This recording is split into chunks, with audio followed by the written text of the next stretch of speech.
to start over. Too bad.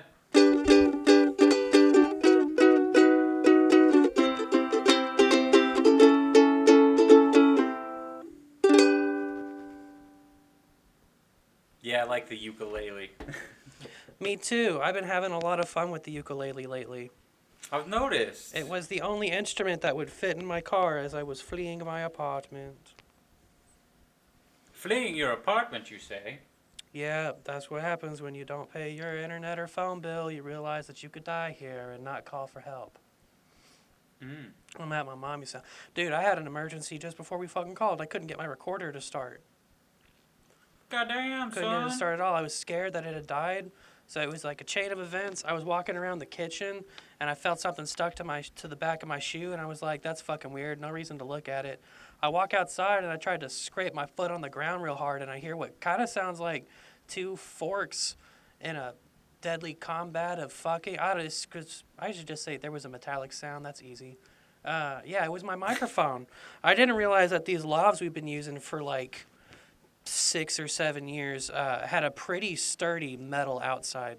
It scraped, dude. It sounded like a transformer attacking a Terminator, and it's got some paint missing, but there's no dent. The actual capsule is safe. The windscreen is safe. I'm hoping there's no damage that I can't hear because I didn't do a mic check. But yeah, I stomped this little lav, and it is holding up. But my H1 was, I went through 3 batteries and I couldn't get them to start, and then I put in the old battery and it started. So I just want to say to Mom and Costco that Kirkland brand batteries are the worst. Pile of battery is not a confidence building name, and fuck Kirkland. Yeah, Kirkland's. All of them. Fuck them all. Yeah, you sold my parents a stockpile of batteries for emergencies, and then the first 3 I grabbed didn't work. Yeah. They say these are good till March 2028. You might need to take that back to QA and have them tested again, because it's barely March of 2021. Yeah, that's a problem. Scared the poop out of me. Just gotta buy actual, like, normal-ass brand batteries. Yeah, I thought the Energizer that I had was dying, but apparently I'm full bars right now, and I'll go buy... Dog, come back. I'll go buy Energizers before the next podcast. There you go. Or Rayovac. Energizers, Duracells, sure, the Rayovacs, whatevers. Anything else is just a problem. Rayovac was the off-brand, but it was good enough to power my Game Boys as a kid. Hey, man, I see them around, so they're good enough. I trust them. I think they're owned by Duracell. Well, there you go. They're like, they're not premium Duracell. They're like Duracell ad tier. Yeah, they have to watch a commercial sometimes when you use them. Ugh. Well, then I hate them. Yeah, commercials are the worst, dude.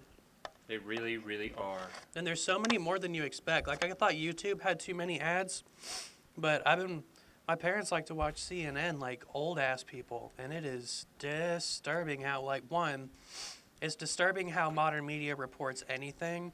Tiger Woods got in that car accident, and CNN has to fill 24 hours of stories with it. So they had, like, the guy who makes golf shoelaces on to talk about the likelihood that he'll play in the Masters after he just got an engine thrown through his fucking shin. Like... Man, I hate the world. I hate him so bad. At first, yeah, I don't know.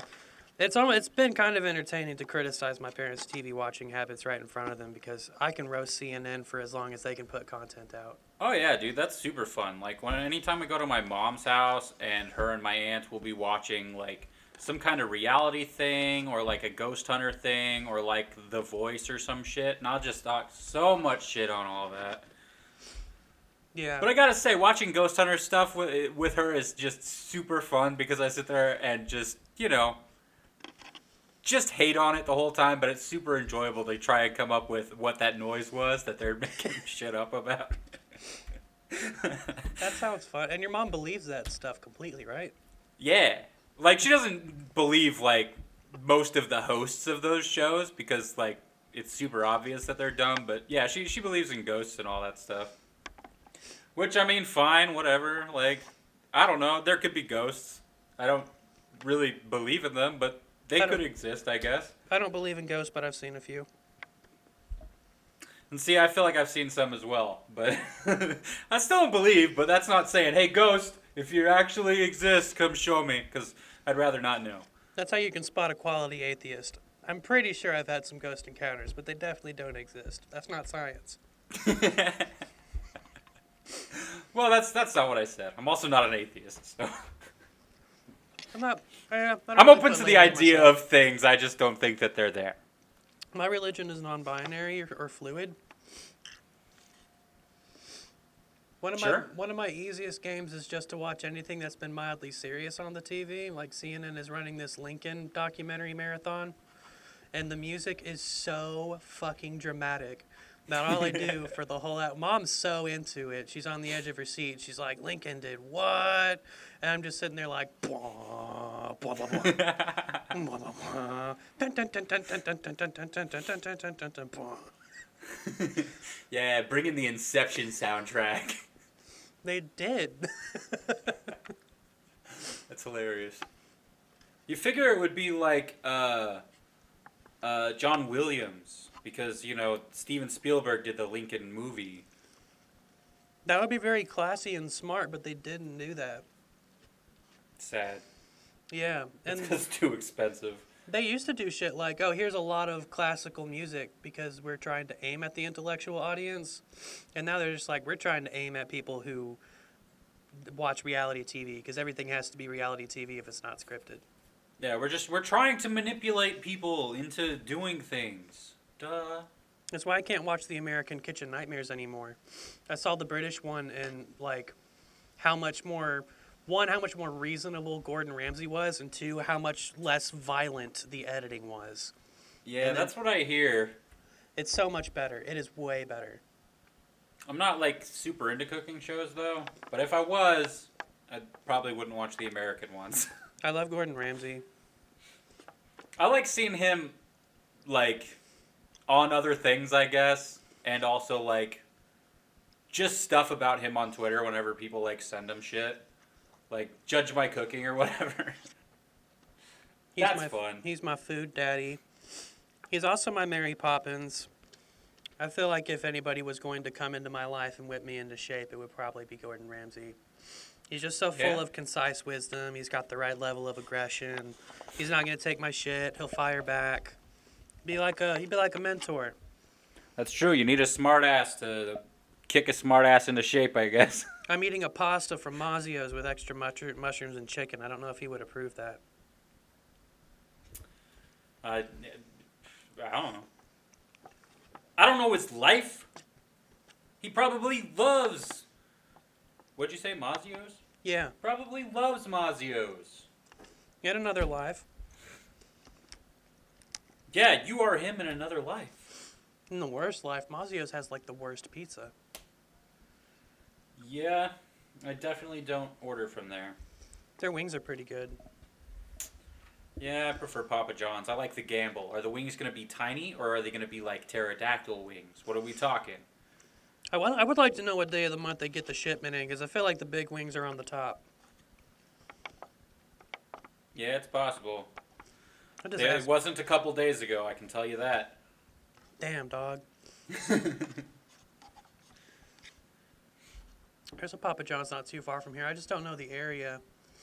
It's weird.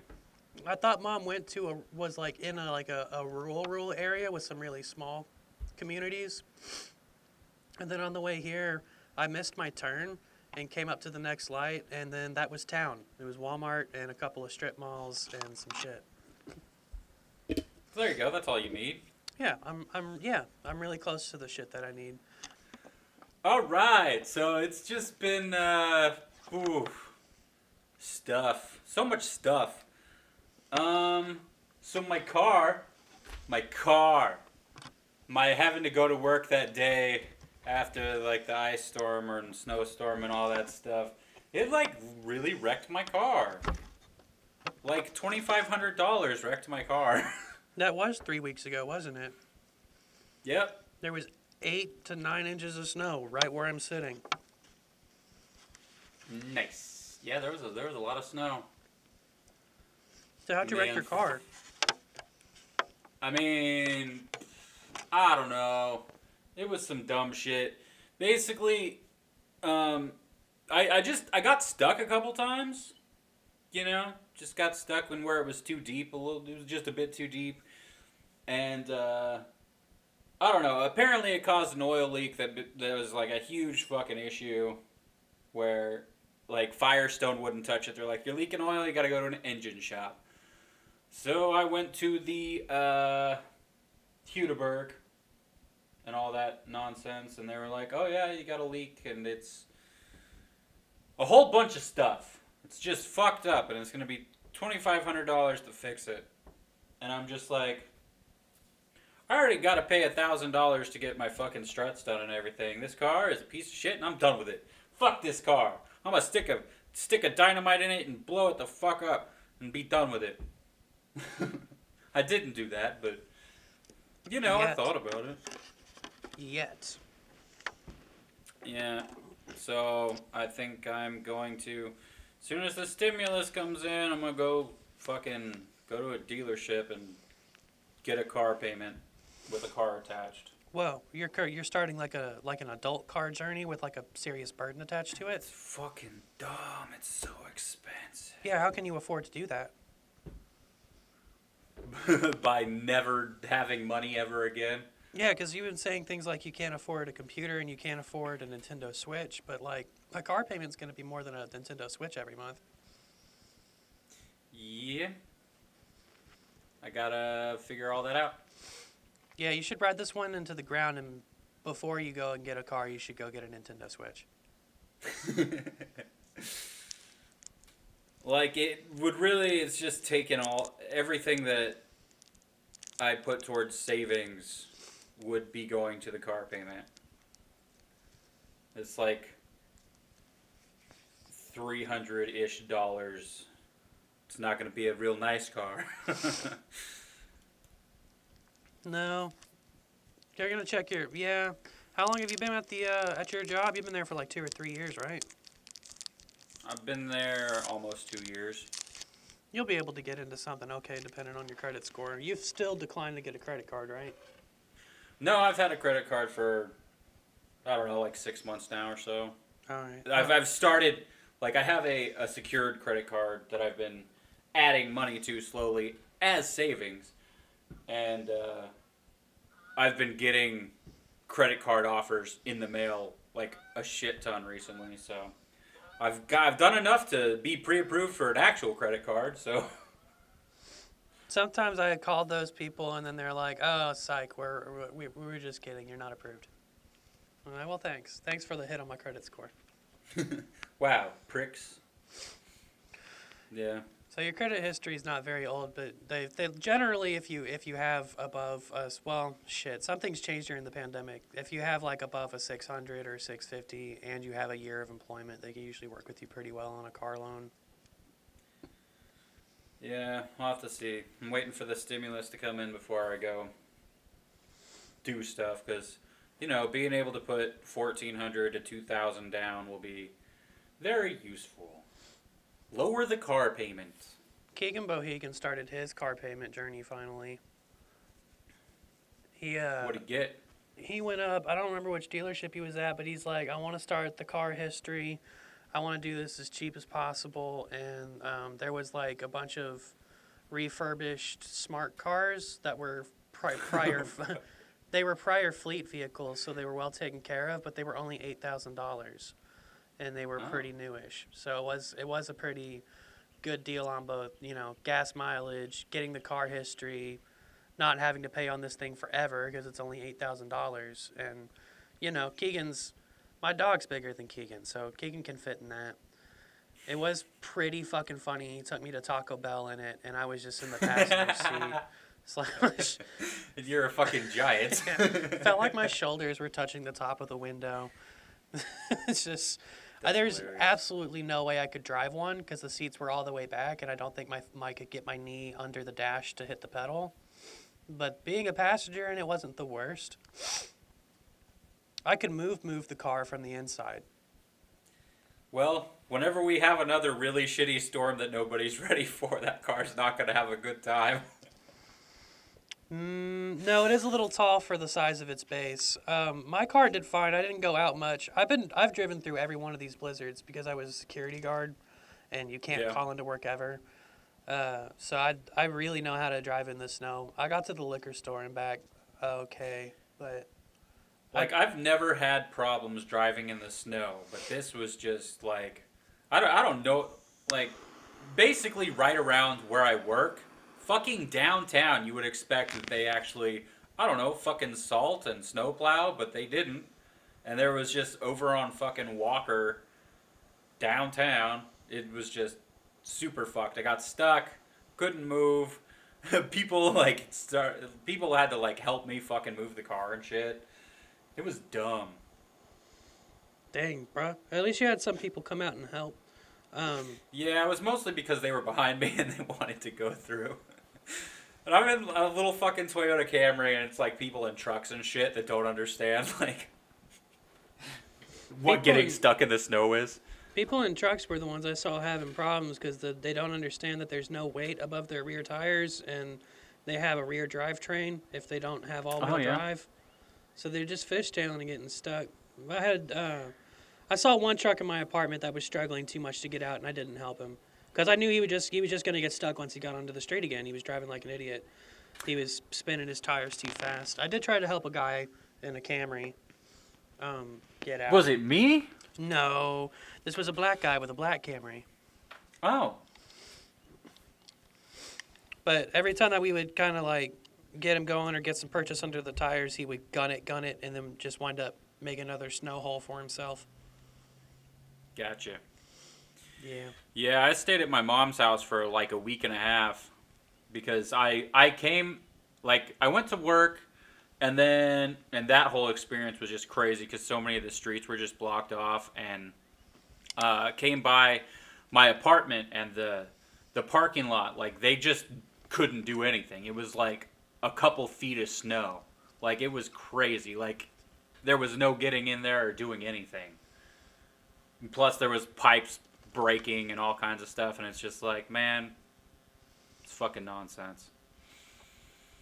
Yep, fuck that. Yeah, so I stayed over there. My apartment was okay. I finally turned my heater on instead of just leave my oven open for a little bit, and the heater worked great, man. It was comfortable in the house. It was a bitch walking this dog all the time. Like, he was pretty into it the first couple of days. I did have to, like, I don't own gloves, so I had to, like, get stuff to cover my hands, and I had to wrap his dog leash and bandanas because the metal was too cold. Oh yeah, it was crazy cold. Yeah. I was surprised. Because normally I'm good with colds. Like, 40-ish is my, like, comfort zone. But, fuck, dude. That was like, oh my god, my hands, they hurt. This is painful. Yeah, -3, you're literally, like, your skin's dying. Yep, that was crazy. Yeah, I had to do all that. The dog didn't seem too bothered by it. I still tried to keep his walks a little shorter, just because, like, I know he's got that slick pit bull fur, and the water's gonna stay off his skin pretty well. But he got into some snowbanks that were taller than him, and just was swimming through it. And eventually he didn't want to poop anymore because he'd had to put his balls on the snow, and it was just he got really fucking fed up by the end of it. Makes sense. But then we escaped to Walgie to Mama's house, and he's got this whole yard. He's got the stick. There's no fencing, so I got to keep an eye on him. But he plays with the ball. He balls with the ball. Ball with the ball. He's like he doesn't even remember these awful snow times anymore. He's got until tomorrow when it happens again. He's got no. Don't jump on me. Oh. He knocked my earbud out again. Fucking dog. Because you were talking about him. Knocked my earbud out again. Dog, you're being too much right now, bro. I love you. Go the fuck away. The fuck out. Yeah, it's like he doesn't even remember the awful snow holocaust he went through. He's gotten used to enough freedom that I put him in the kennel while I was It got cold out here the other day, and it was a little bit rainy, and I was like, I don't want to mess with the dog out here. And I came outside to smoke a cigar anyway and fuck around in the notebook.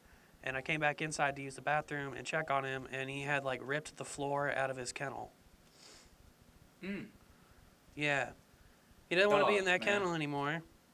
Which he does fine running around the house. He doesn't tear up too much stuff, but, you know, he still likes to get stuff off the counters if no one's watching him. And he'll still tear up a pillow. And some of the pillows, you know, my parents are fucking in their 50s, so some of their pillows are genuine antiques with signatures from people on it and shit, and I don't want to fuck with that. The fuck does that mean? I don't know. There's Signature just pillows? it's just something that old people wind up having. It's just like there's this little trinket or knickknack, and they're like, that's from before the war.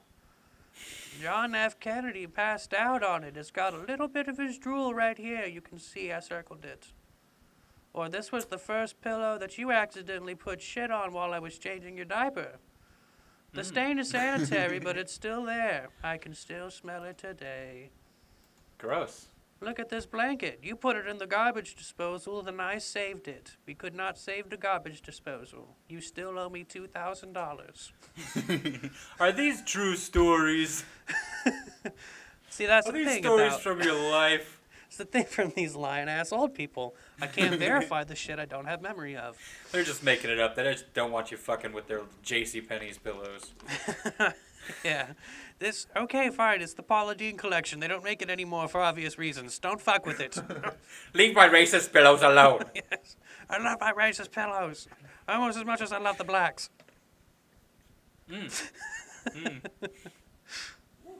Old people. Yeah. They're great. They're great. Sure. Yeah. I had a fun time in the snow, mostly because I didn't have to go out. And I just watched Gargoyles and played Genshin Impact and listened to podcasts. Hell yeah. I mostly did that, but it was that Thursday where I went to work, and then it was such a pain in the ass getting there and back that I'm like, nope, I'm calling in on Friday. Fuck y'all, bye. And then I noticed the oil leak, and it was like, Much honor trying to go into work on Thursday. Did you tell your boss about your car fuck up? Nope. I sure did not. I did use it as an excuse for Friday, though. Did you use it as an excuse for Monday? Nope. I went in on Monday. Did you drive your oil leaking car? I sure did. How much oil has it actually lost? I don't know at this point. But I have oil here with me. I bought it from Walmart, but of course Walmart doesn't have fucking funnels for some reason. The only funnel they had is like a $10 gigantic funnel the size of like a water jug that you put in like the water dispensers in like an office or whatever. It's like, what the fuck am I gonna do with that? So then I checked 7-Eleven and they don't got anything because it was super early in the morning. And I'm just like, alright, well, I guess I'm just going to order it from Amazon then. If y'all don't carry normal ass funnels, I'm going to support Amazon. Why didn't you go to AutoZone or O'Reilly's? Because they were closed when I was looking. Oh, okay. Well then. Yeah, I mean, if you use a funnel that's covered in oil, then you got to do something with it. Yeah. I just eyeball it. I just throw that shit in there. There's a cap. There's a lid. I mean, it's up top. I just pour it in there. A little bit. Yeah, I'm sure I could, but like, I figure I want all the pieces to do it correctly. I've been getting a ride to work and shit though, so I haven't really been using my car much. Are you carpooling? Yep. That's such a social thing to do. I know. How do you? And it's fucking up everything. How do you sleep during lunch? I don't. I sit out. It's really frustrating because I've figured out that I have like food anxiety, which is a weird fucking deal, where I just don't like eating in front of people. Okay, I'm just gonna stop you for a second. I don't know why. This is one of those things where you have found a diagnosis and you are choosing to live under it. I also do not like to eat in front of people. Actually, you know what? How about? Point is, I'm working on it. I don't think I've ever actually ate in the break room anywhere. Oh, I never have. Poop on that. Why would I want to do that? There was the cafeteria Other people are at in there. Dell. The cafeteria at Dell, but I was basically the only one in there because I ate after everybody went. Oh, I guess I really haven't eaten in front of people who aren't family and friends since high school. Yep. So that's kind of where I'm at. It stresses me out. But, you know, since I don't have my car to eat in like I normally do, I'm like sitting out, like there's this area outside the building with like a bunch of tables and stuff. So I normally just eat out there and then like play my 3DS or whatever and be by myself, you know, chill out, stay away from people because I just need to stay away from people, I guess. But, you know, when it's super cold or super windy, it really sucks. So there's, like, an area that not a lot of people are in. So I just kind of go over there and hide from everyone and eat. Is it changing the type of meals you bring? No. Would you be Nah, scared it's to the bring, same like, a shit. pasta carbonara? Or a spaghetti? I don't know. I mean, I bring fucking pork roast, like. It's not pretty. But if you had spaghetti, could you eat it there? Or would the slurping be too much? I don't slurp spaghetti, so How do you eat spaghetti? I put it in my mouth and chew it up and swallow it. What do you mean? Dude, Mom made spaghetti the other day, and I almost went to Facebook with it because there was no Parmesan, so I was like, there's no dust for these wets. How can I face my Facebook group like this? Wow, Jeff. Wow. I found Parmesan the other day. It was just in a much smaller bottle than I expected. They have the small bags of cheese in there. They have like mini, like, I don't know. I guess they just don't plan to eat all of their condiments eventually. Or they've had cheese go bad because they have the small bags of stuff. And they also have a 6-pack of eggs. What the fuck?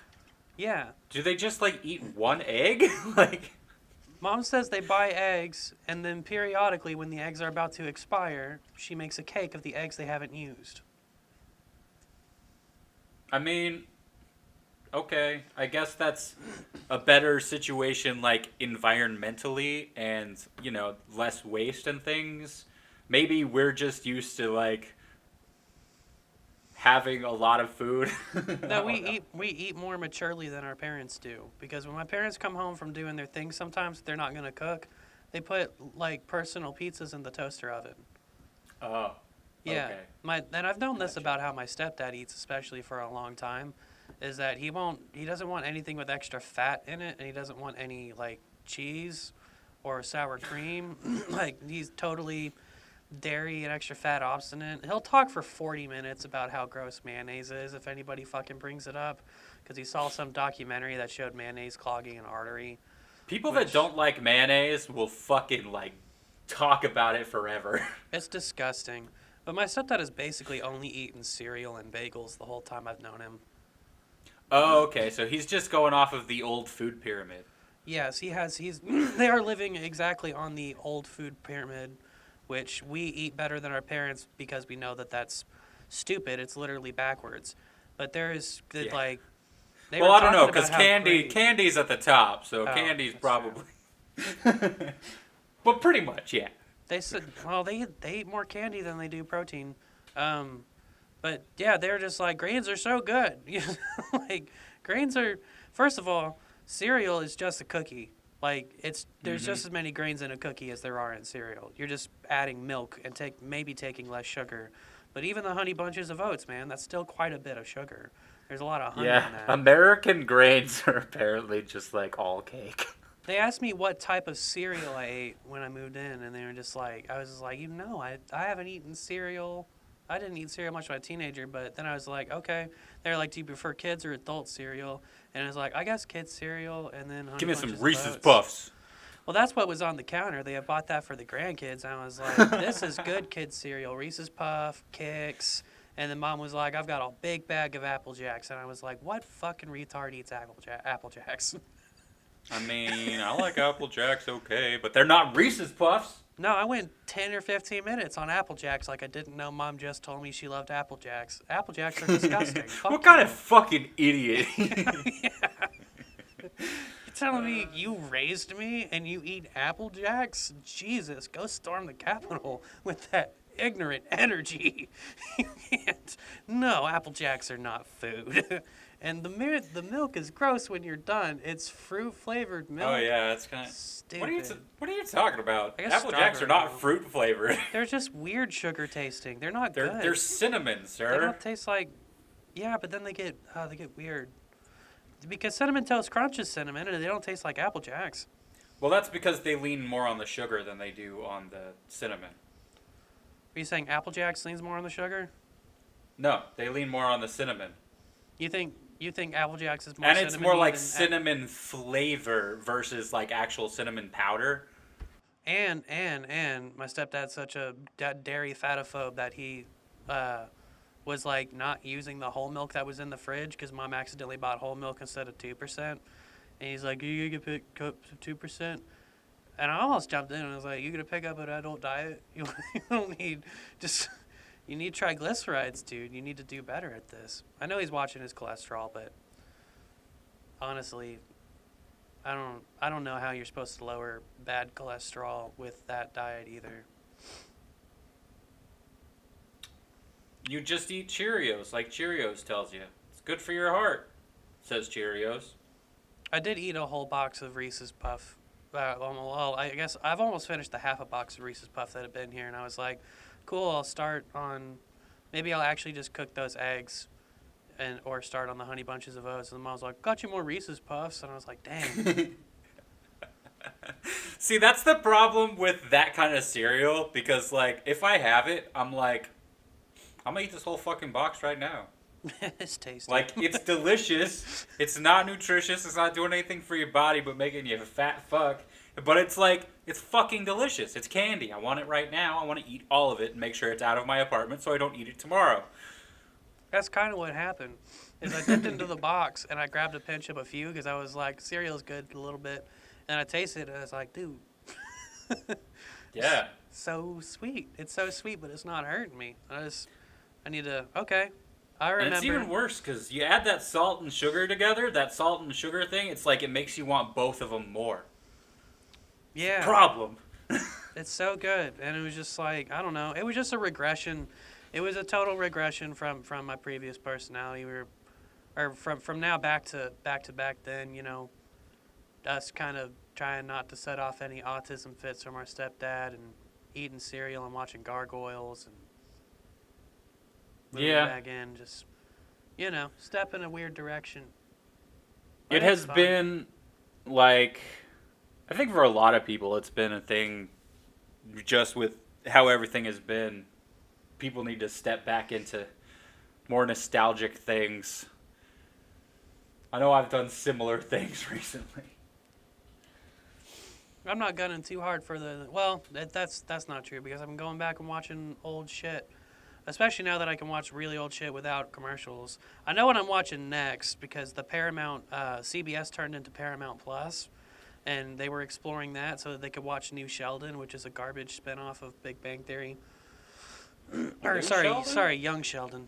I was like, they made another Sheldon show? But I was looking at this Paramount thing. It's got all of the Viacom properties in it. It's got So Nickelodeon? yeah, Nickelodeon, MTV? BET, Comedy Central. So all the Comedy Central stand-up specials that have been getting held hostage, they're available on Paramount Plus. But then I got the balls to ask, hey, do they just have all of the Paramount movies? Because I would watch Airplane right now, and that turns out to be one of the Paramount movies that are licensed out. And so it's basically a collection of all the Paramount movies nobody wanted to license. So it's like the worst Paramount movies. But Yeah. upon scrolling those titles nostalgically, I spotted Black Snake Moan. Still never seen that movie. Me either, which was the conversation I had with my parents. It's like a horror monster. It's a real Stephen King principle. If we see the monster, it's not going to live up to the expectations we had of it. If you actually watch Black Snake Moan, you don't get to make up the plot for yourself. Yeah, I remember seeing trailers for it back in the day. And just being like, this looks uncomfortable. Like, It was. I started doing the jokes. I started doing jokes on Black Snake Moan and Samuel L. Jackson and Tied Up Little White Girls. And Mom's like, okay, I have to watch the trailer. And that was a blast from the past because I haven't seen it since it was a trailer in 2006 or 5. yeah. And yeah, that's wild. Now I actually see the plot of the movie. I can't believe anybody didn't see the plot of the movie. It's this crazy dude trying to get this girl off drugs. But it's still hilarious. The trailer is so fucking funny. And it's Christina Ricci, ain't it? Yep, Christina Ricci, Samuel L. Jackson, and then some rural property because they don't really leave the property. That white girl's loosely chained to the radiator. She's only chained around the waist, and it doesn't look that tight. Like, it looks like sexy chains. Like, she could get out of that. Okay. I could get out of that. Sure, you're so strong, Jeff. Well, no, I'm just not stupid. Her first instinct was to run as fast as she could and try to break the chain. Just slip out of it. That's literally the worst thing you could do. I'm gonna break this 4-inch thick chain with brute force. I'm a 90-pound woman. Takes me back to El Camino or Breaking Bad, whichever one it was, when Jesse was tied up and they were making him run to make sure that he couldn't break out of it. Yeah, that was a pretty good scene, but that's not how he's gonna do that. Yeah, that's literally the dumbest way. It was good to humiliate Jesse. Sure, if you don't like Jesse. Oh, I don't like him being humiliated, but if I was the guy building the rig, I'd want to see him get humiliated. Well, yeah, of course. If you're one of those Nazi fucks, of course. Yeah. You know, I try not to. Sometimes it's good to think of things from their perspective. Or at least the perspective of a captor. I've been doing the ukulele video game covers, trying to do one every other day. Hell yeah. I've seen a couple of them on, I guess, Twitter, Facebook, Instagram. Yeah. Yeah, I've been putting Since you're on Twitter now. All Wow. platforms. I've been on Twitter. Madness. I might delete that Twitter and actually change it to Jeff Without Pants. I made the Twitter first as Jeff in Pants. Jeff in Pants wasn't available on Instagram, so I went Jeff Without Pants. And I'd like to make that branding consistent and just own You can that. just change it on Twitter. You don't got to like make a new one or anything. Oh, okay. Because that's my Cash App name is also Jeff Without Pants, and I need to redo my TikTok and make it Jeff Without Pants because right now it's Fire Crotch spelled with an X because they wouldn't let me actually spell crotch in there. But I don't upload to TikTok yet. Yeah, I did the Song of Storms first. I did a bad job playing it, but I didn't want to practice anymore, and that's motivated me to post it. I did Tharia's song, Had a Flub, and then I did Bloody Tears from Castlevania. Hell yeah. I don't think I saw that one. I could not get... It's the one with Arthur in it. I might have seen it. I don't know. You commented Arthur Morgan. That doesn't mean you actually watched it. That's probably what it was. I saw Arthur. I've been trying to... Oops. Yeah, I tried to get... Go ahead. I was going to say, because in a lot of instances, like if I'm scrolling through Instagram or whatever, I'm not listening to things. So I probably just saw him. That's probably what it was. Yeah, I'm the same way. I don't turn on audio unless it's something I know I have to listen to. Even then, I probably don't care what they're saying. Really, everything should have subtitles. Truth. What was I going to say? Oh, yeah, I tried to find tabs for Wicked Child from Castlevania 1, but I can't find them. Everyone was... There's all sorts of places to get tabs for Bloody Tears on ukulele, but for some reason the first opening song to the first game's not anywhere. I could find Wicked Child. I couldn't find Vampire Killer, Simon's main theme. I wish I knew what these songs sounded like. Ba-da-da-da, ba-da-da-da-da-da-da. I hate it. It's the worst song ever. Well, it hates you too. Anyway, next I'm doing one for Zach. I'm going to do Gourmet Race, which is going to be much harder. I can't wait. Me either, because I play it so slow right now.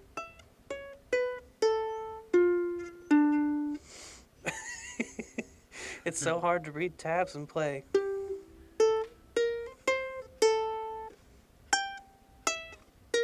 I already fucked it up. I'm done. I'm sure it'll be great. But yeah, there's more places to find video game tabs on Ukulele than I would have thought. But weirdly, there's that gap of coverage in Castlevania, which doesn't make any sense to me. It's good to see my parents doing good psychological tactics. My mom's been gaslighting and projecting onto my dog. Just anytime that he's walking around doing anything, she's like, "Are you okay? Are you okay? What's wrong?" And I'm like, Jesus Christ. Bitch, I'm walking.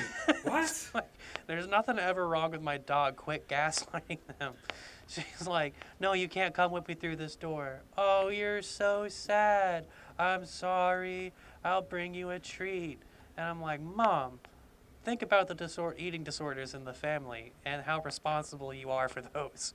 This is literally nothing wrong with my dog. You're telling him he's psychologically not okay, and you're feeding him because of it. Like, I know why Alicia is so fucked up now. Because she was the first child, and she had the long exposure to that. Yeah, that makes sense. And then when she feels guilty, she treats the dog like there's something really bad going on. And it's just like, Jesus, dude. I see you're projecting everything onto this infantile animal, and I used to be an infantile child with your similar psychological issues running around. Used to be. Yeah, I kind of still am. I mean, I'm back here. Just kidding. I'm joking. Dude, I don't know. I mean, there's some, it's definitely clear enough that we should get my stepdad treated for BPD and also listening disorders. And then my mom just, I don't know, man.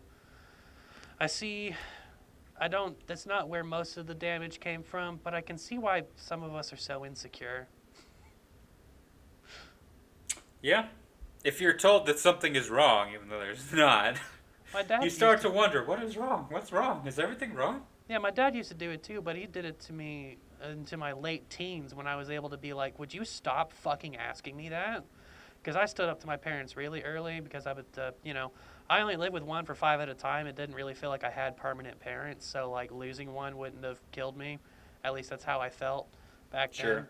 I was just like, dude, fuck you. No, I'm not gonna if you're really being a bullshit asshole as a parent, whatever. I've lived without you for half my life. I'll do the rest of it. That's fine. Stop asking what's wrong all the fucking time. You're making me feel crazy. Yeah. Yeah, but apparently Mama's doing it too. Well, guess that's what parents are for. Yeah, they're for They're fucking for you up. giving you disorders. Yeah. It's good to find the source, some extra sources. Yeah. Go back to the well. You go back to your hometown a couple of times. You go back to the starting area of a game and everything's burnt down, stuff like that. Yeah. True. Yeah. So what else you been up to other than getting your car fixed or not fixed? Lost my mind, kind of, sort of. Had a really bad couple weeks of just super anxiety and depression and not dealing with things well. But I went to the doctor and got back on anxiety medication because it was really becoming a big issue. What are you I taking? was having constant panic attacks and shit. I am taking what I took for basically a decade. Paroxetine extended release. Okay. The Paxil stuff. Is it a gel tab or a chewable? Neither. Oh no. It is a swallowy thing. Okay. Because it's extended release. It says, don't chew these. It'll mess you up. What was that movie, Mirrors, where Bruce Willis kept crushing his psych medicine with a scotch glass? I don't know. It's the one where there's mirrors everywhere. Shit. Horror movies are so stupid. So here's the premise: there's Bruce Willis and there's mirrors, and the mirrors are bad. The chick was looking at the mirror and she ripped her own face in half. I literally have no idea. The only horror movie with Bruce Willis I can think of is The Sixth Sense, and that's probably not it. Was it Bruce Willis or was it just another bald guy? It was me. I don't know. So Like, you there start. was Oculus was one that had mirrors, I guess. I don't know. Are you starting to feel better yet? Yeah. Yeah, it took a few days. Not to mention it also made me like hella drowsy. Like the instruction said take it in the morning, but if it makes you drowsy or dizzy or whatever, switch to nights. So I did a couple days ago. And it's better. But yeah, it was just a bad time. That's what that image on my Instagram is. The one where you were like, what's going on? What is that? Those were my pills. I decided to do a photography situation. Yes. Um, so there's that, and I also finally got my medical marijuana card as well. So we'll never have anxiety again. That's awesome. I'm thinking about trying to do that. Yeah, Get the it's get the super medical easy. weed. Super easy. It just takes a little bit of time. Um, just waiting time basically, and a couple $100. So if you Google Mirrors, you're definitely not getting the movie. You have to Google Mirrors movie. It's 2008. There's a sequel I haven't seen. Where's the other information? Where's the bring back the cast? Cast. Yeah, Bruce Willis isn't in it, but it does have some stars. Kiefer Sutherland, Cameron Boyce, Amy Smart. I don't know who Paula Patton is. Had someone else that was. Oh, I guess I no do. one else super famous. Yeah, it's got a decent. It has a decent cast for a shitty horror movie. Kiefer Sutherland's some kind of detective, I think, and he's trying to figure out some mysterious murders. But it turns out that the mirrors are doing it. Maybe that Yeah. movie was so shit. Horror movies are pretty dumb. So here's a really split review. Mirrors 2, which I haven't seen but probably will, has a 20% on Rotten Tomatoes. But Voodoo users gave it a 3.4 out of 5. And the actual metric that I trust the most, Google users, 83% of Google users liked this movie. I mean, that's the thing, though.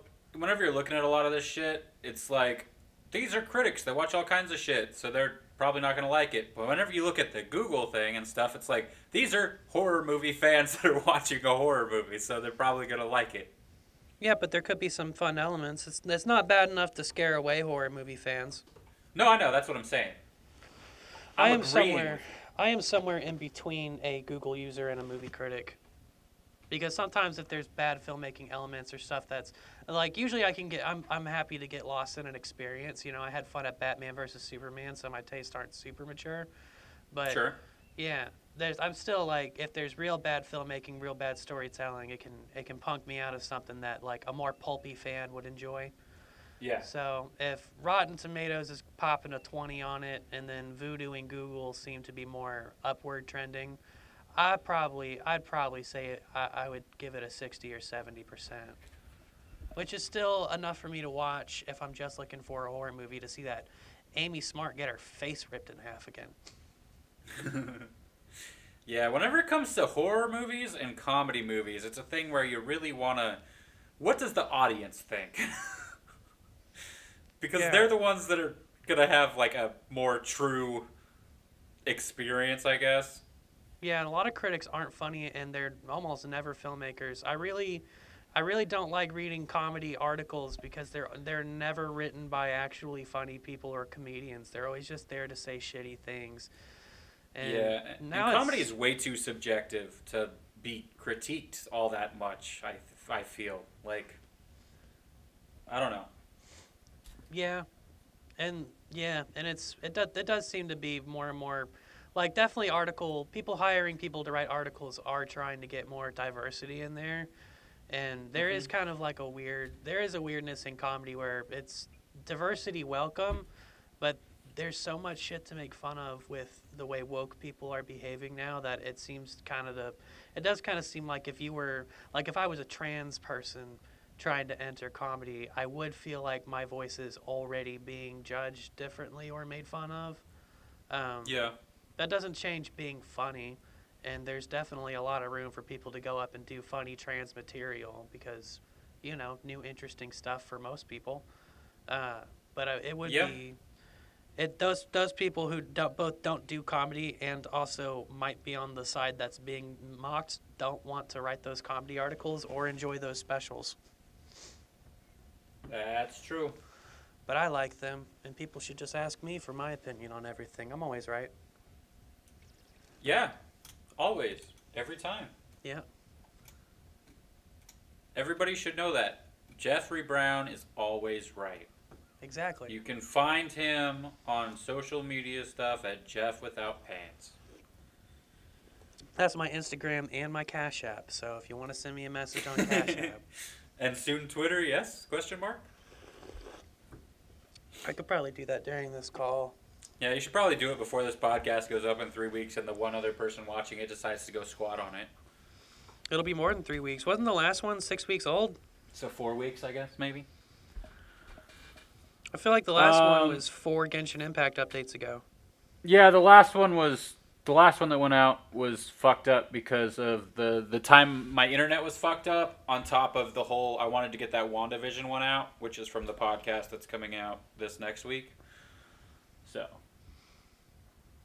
I can change my name, but I can't change my @. what? I want to change my handle. That's balls. You can't change that. I thought you could. I swear I did. Maybe there's a way. Maybe it's just not at the buttons I'm looking at. I went to edit profile, which is just my profile. Maybe is there an account setting somewhere? I don't want to troubleshoot this on the phone. I want to do it quietly in the background. There's my username. Okay. Done. I am now Jeff Without Pants on Twitter. Hell yeah. Branding. I guess No, the I'm other Jeff thing I Without wanted Pant. to God damn it. do what? I'm Jeff Without Pant. Well, add an S. I am just tedious. Oh, the character limit stops at S. Oh no. Okay, well, if you're looking for me, type the S in anyway. Sure. And then it won't come up. This has distracted me. I don't know what we're talking about anymore. I guess we're talking about this. Stupid. Yeah, obviously we're talking about this. Yeah, the other thing I want to bring up, which I brought up in the last podcast, is the fucking Pokemon card bullshit. I have to bring it up again, because I went to actual Walmart for the first time in a year, and I was like, out of curiosity, I want to go look at the fucking Pokemon cards and shit. Because I play the goddamn game, I collect the fucking cards, because I like them. And what do I get? There's nothing. There's literally nothing. The Pokemon card aisle is fucking gone, basically. They still have, like, some Magic and some Yu-Gi-Oh shit over there, which is a very small section of it, but the rest of it is completely empty, and they don't have fucking Pokemon cards at all. I went back to the toy aisle where they put the older stuff that isn't, like, super awesome anymore, and it's fucking empty. That is wild. Yeah. Because I thought H3 did some stuff on the Jake Paul thing. I thought he was just buying like first print stuff and things like that. And is he just hoarding Pokemon cards, or did his stunt cause other people to hoard Pokemon cards? His stunt caused other people to do this. I watch a lot of I'm subscribed to a lot of like Pokemon people that do like challenges and shit like that. They're trying and to be of very course best.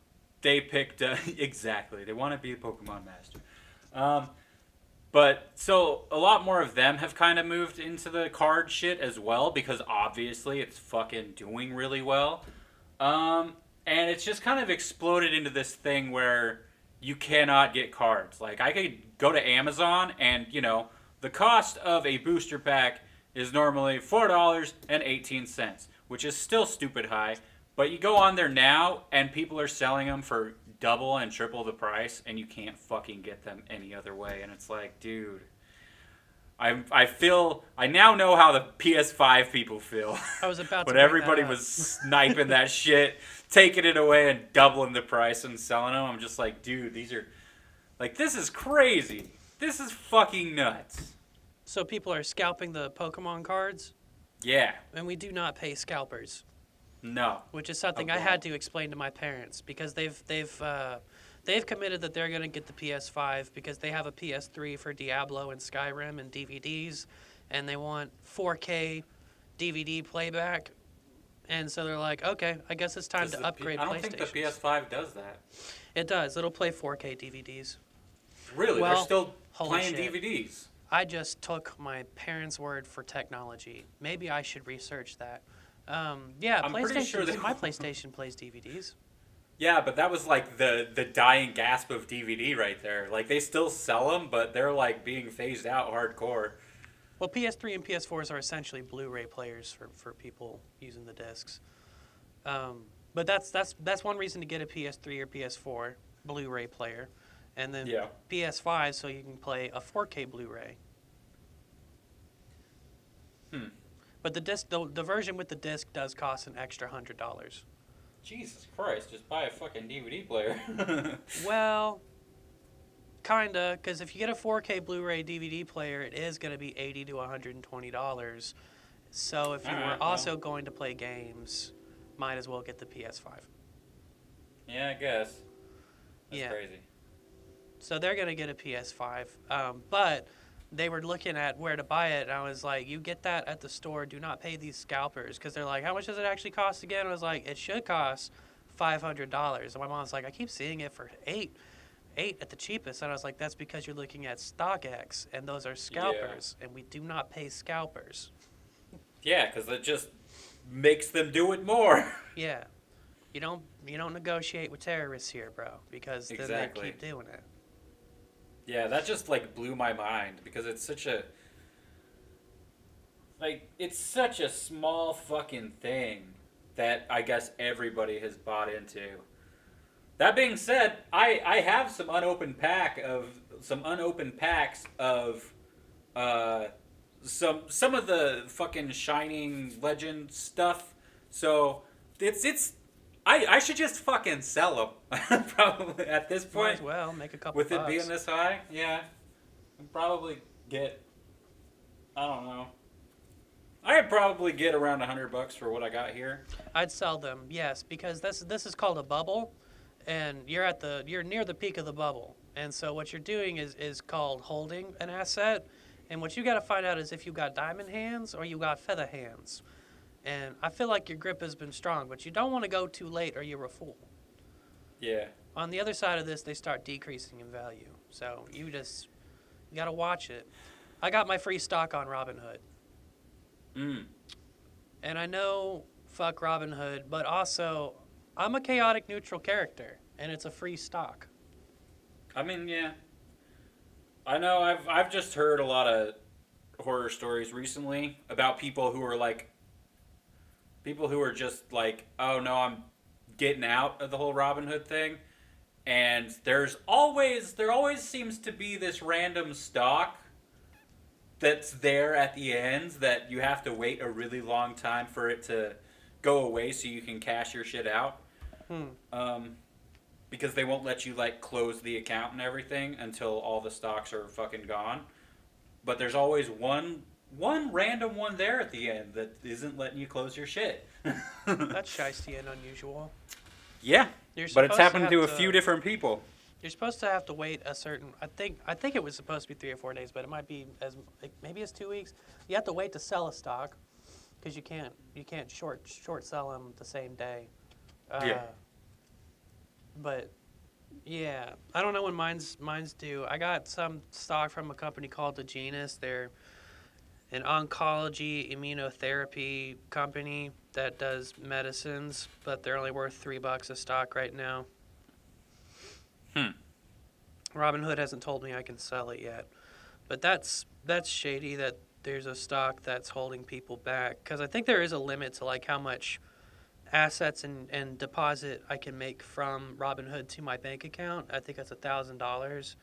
So if I started trading hard on there and I was about to sell stuff, I could only sell like $1,000 worth of stocks and get that put to my bank account at a time. Yeah. Which sounds like bullshit. Yeah. Oh, my stock Just a went up bit. to 423. Couldn't have stopped at 420. I could. Then it could have been funny. What happened that it got up a whole $1? Oh. That's pretty fucking cool. And it was my free stock. Wow, you made $4. Yeah, and I could set that to. I could invest that in Dogecoin. Fucking hell. That's the good coin. It is worth. Oh my God, John is going to be so pissed. Well, no, I guess it went up. John bought Dogecoin at 3 cents. It's currently worth 5 cents. He bought $15 worth of Dogecoin. Madness. Maybe I should jump in on that. Yeah, this is the move. This is a real short stock, and then it's a meme stock, so sometimes people bring it up and it goes up again. Yeah. I just don't know enough about it to feel comfortable. Okay, that makes sense. Even if I was to just be like, $10, fuck it. I wouldn't know what to do after that. I think as far as non-topic topics, I think I'm at the end of that. Yeah, we can move on to topics. What are we doing first? Well, both my playlist and my watch list are very short, so I don't know. We can start wherever. I, as promised, have been not diligently trying to get through, but I have been watching the Gargoyles. And I will have to say that it is way better and way better in quality and writing and just dark. Like, the art style is so cool. And there's more to it than I remember. It opens up with a 5-part intro. Like, the first season is only 13 episodes, and it starts with a 5-parter that just gets you into the story. Starting with their 1,000-year curse, going back in time, all the sword and sorcery shit. There's monsters. A scientist is the one who breaks the curse on the top of the Empire State Building, and then there's this rich sci-fi asshole element to it, and it's very quickly, by the end of the 5 episodes, you have a robot gargoyle with no real memories of its past that is being manipulated by a megalomaniac billionaire. A megalomaniac billionaire that is pumping sci-fi weapons into shit and trying to defeat the gargoyles that he resurrected for the purpose of using them for evil shit. And then gargoyles and sword and sorcery. There's so much magic and sci-fi and violence and it's just cool. You're not there anymore again, are you? You dropped out again. Sad. I'll let you keep talking, though. Anyway, Gargoyles has a lot more stuff in it than you would think. Yeah, I always think back on it as being, like, pretty close to the same quality as, like, Batman the Animated Series. So, I think of it fondly. It pretty much is. The writing is good. The characters are fun. Like, all the Gargoyles have enough of a distinct personality that if they weren't voice acted and I was reading them, I'd be able to figure out which gargoyle was what. Especially Bronx, because he's a dog. Well, there you go. Yeah, and the cop lady is a cool character. The evil billionaire is fine. Macbeth is a really cool character. It's just good to see all the sci-fi and sword of sorcery right there, and the world so fast. So I am into season 2, and I've been enjoying it. Hell yeah. I also watched an episode of Darkwing Duck, but that is what it is. Really good. Nice. It's funny. Haven't watched Darkwing Duck in years. My mom was like, "Wait a second, I know this theme song." She didn't yeah, just "Let's get dangerous" is the phrase that people don't say anymore, but it's iconic. That's true. Yeah, I remember it.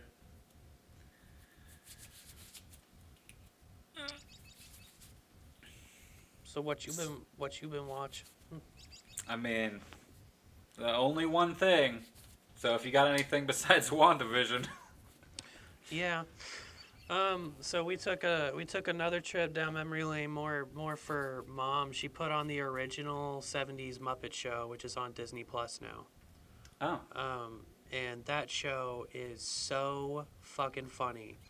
It is, and it's a very specific humor. It's kind of a lot of anti jokes in the '70s, anti humor way before its time, and the celebrity appearances are fun. The skits are so short and like you can't really call the humor mature, but it's very clean humor. Like you could watch it with anybody. There's a few little racy things here and there, just enough to make it interesting. But it's the Muppet Show is such a classic. It's hard to not watch it. It holds up so well.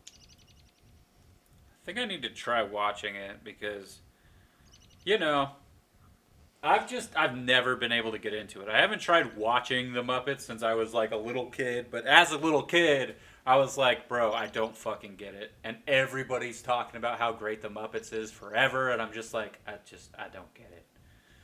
So I guess I need to try to watch it and see if I get it now. My main interaction been was a long the time. movies when I was a kid. Yeah, that was mostly me as well, like the Christmas Carol and Muppet Treasure Island and stuff like that. If you don't Muppet like- Babies, I remember liking that, but that was because it was directed towards my age group when I was that age. If you don't like Muppets Christmas Carol, I can't help you, dude. Michael Caine was playing the most deadly serious role in the middle of that movie. I know.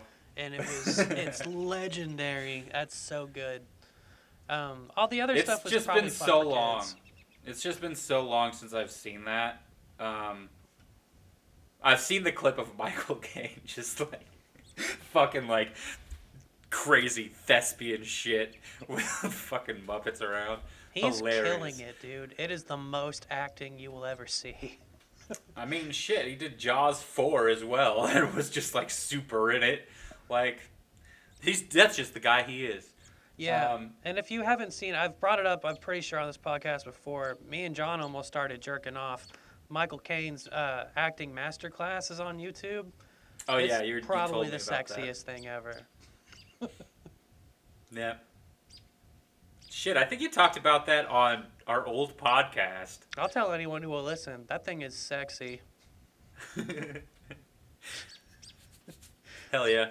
But Jim Henson's daughter produced a Muppet spinoff where Miss Piggy has her own show, and Kermit is the showrunner, which is kind of how Kermit behaves in the old Muppet series. He's the frustrated showrunner trying to keep the variety show alive.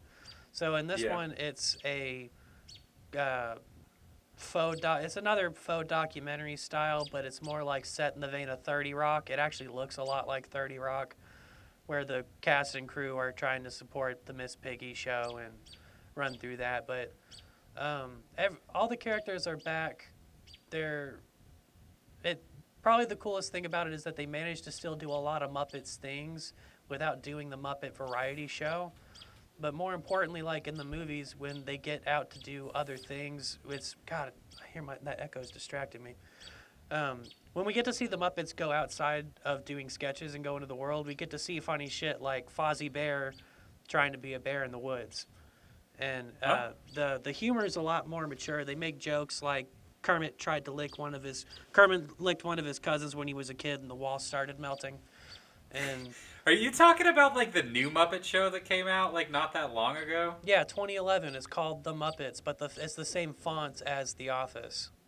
Gotcha. Okay. Yeah. Yeah, I was like, is this why they did that? No, you're talking about the thing I thought it was. Okay. No, they did another live Muppets as well, another new like Muppet variety show. I haven't seen that yet. I know the one from the 70s really, really holds up strong. And then this new already canceled one season of a show was actually surprisingly good and mature, and it was cool to see the Muppets interact outside of the show. Like, they were basically getting to do the movie stuff. Hell yeah. Every day. Dog, don't chase the other dog. It's a dog-eat-dog world, Jeff. He's going to eat that dog. He knows that he's better than the neighbor's dog and doesn't need to interact with him, but sometimes he just gets excited. Don't we all? I think other than WandaVision, that's most of what I've watched was Gargoyles and the Muppets. Nice. So what did you watch? WandaVision? I thought so. I'm surprised I didn't watch more, but I normally watch stuff like in my car before work and then at lunch. But since I don't have that option anymore, it kind of limited all that. Naturally. Exactly. That's where I watched most of Letterkenny, was in my car. I had to sit down. Have you been standing this whole time? No, I got up to throw the toy so the dog would have something to look at other than me. Oh, okay. Gotcha. It's kind of weird to hear our last WandaVision predictions because it was like episode 2 or 3 had just come out, and we had such high hopes for so many things. And That was episode 6, my guy. We finished episode 6 at that point. It's only been 3 episodes since then. yeah, and we wanted so much to get squeezed into this series, and they were so gentle. It was really, really an isolated story. That it was. Kinda. Mostly. Yeah. I mean, that's my. I was just. Because they did bring in the scrolls, like I fucking said they would. From Doctor Strange? From Captain Marvel. Oh, a scroll. I said the scrolls. That book Scrolls, that's in gotcha. Agatha's basement. People have been saying it might be the missing book from Doctor Strange. Which, I think the missing book from Doctor Strange was the one that Caecilius stole, but if it's not, it would be crazy if they planned it way back then. Back in 2015, 2014 when they started that shit. That's crazy. I saw an article, which I flagged for misinformation, looking at comicbook.com, that Elizabeth Olsen had... comicbook.com. Yeah, I know. Sad. Fuck. Yeah, but they did it. They said Elizabeth Olsen spoiled WandaVision in 2015 because she talked about liking House of M and then having the kids come in and disappear.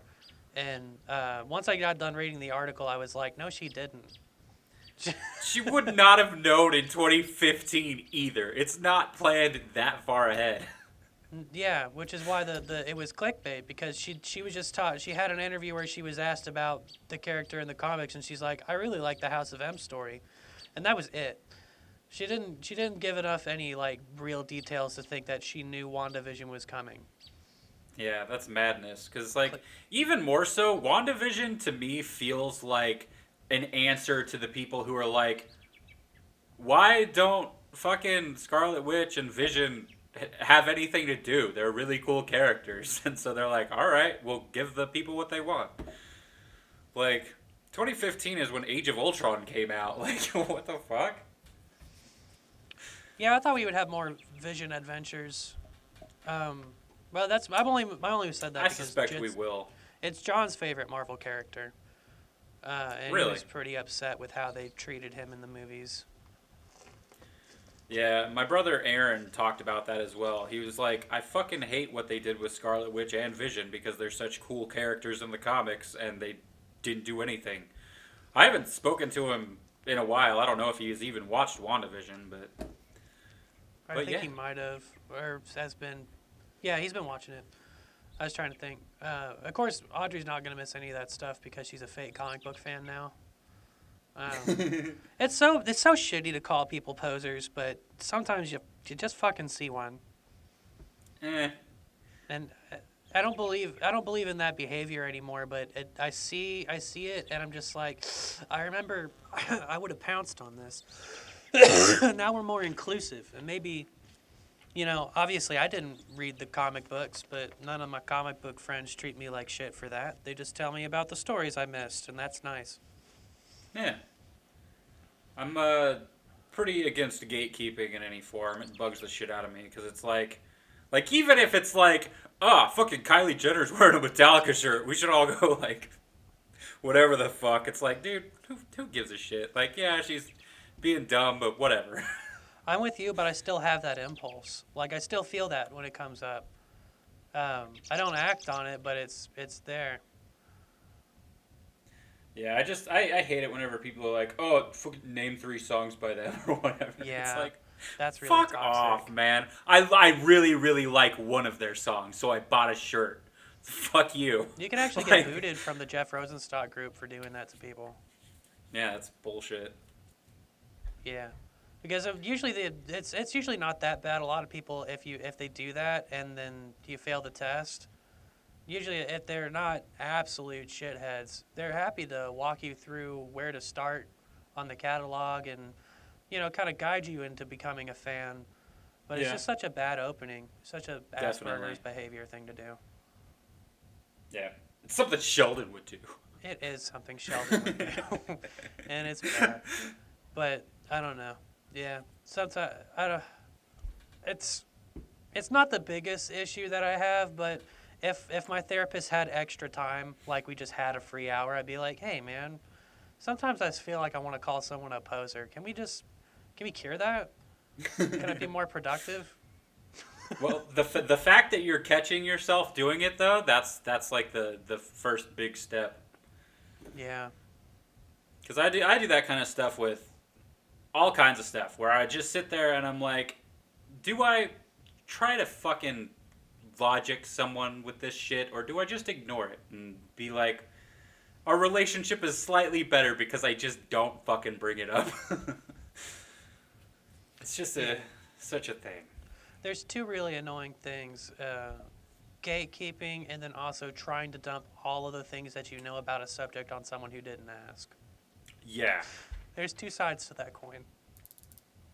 It's like, bro, who fucking cares? Yeah, my Didn't fucking ask. My parents have been trained by commercial breaks. They are big-time talkers during television. And if I was just trying to watch Jim Jeffries talk to someone about aliens, and then my stepdad came in, he's like, have you seen that 3-part special about Stephen Hawking saying why we shouldn't talk to aliens? Because he's a big science content fan. He has been since he was a little kid.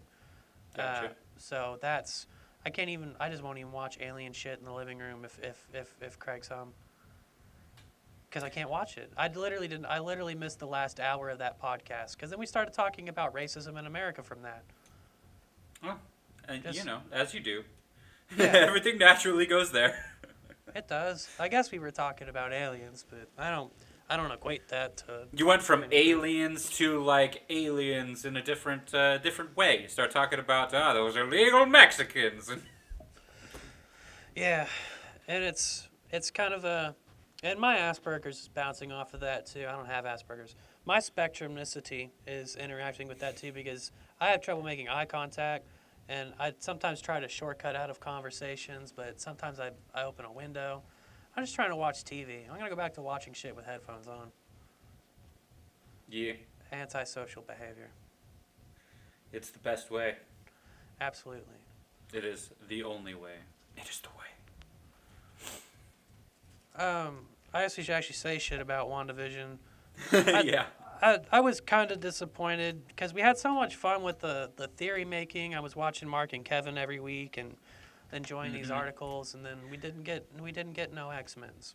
That's why I stayed away from all the theory videos. That's why I stayed the fuck away from all of it. So many content creators that I watch were doing so many videos about it, and I'm just like, nope, ignore it. Even though that thumbnail looks really enticing, I'm not going to fucking click on anything. I don't need to know what you think is going to happen, because then I'll just be disappointed. There weren't no X-Men's. No. But I do find it interesting that Marvel decided, let's manipulate the fuck out of this stuff. Let's get Evan Peters, bring him in as Quicksilver, quote unquote, because it'll make it'll make the theorizing happen. It'll go crazy. Yeah, that was kind of the confirm for everybody, was like, why did they have the other Quicksilver here? And we don't even know if that guy has powers or not yet. That really was not clear at the end of the show. Because Agatha didn't... Even if Agatha gave him those powers, then, like, why does he still have them after the hex is over? Or after she's been, like, gotten her ass beat. Well, I think we found out that he was just a guy that lived in the town. He was Ralph Boner, but that was the... Ralph Boner. Yeah. Thanks for that, Marvel. I enjoyed it. I know other people didn't enjoy it that much.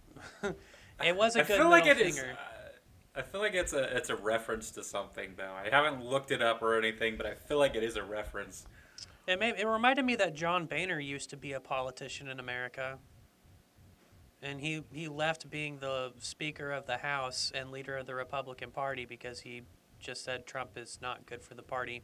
I'm done with politics. Yeah. That was 2016. Nobody's thought of John Boehner since then. Well, now we have. Yeah. But after all that theorizing, who is Ralph? Is this Quicksilver? Are we getting X-Men? Quicksilver turns to the camera and says, Boner.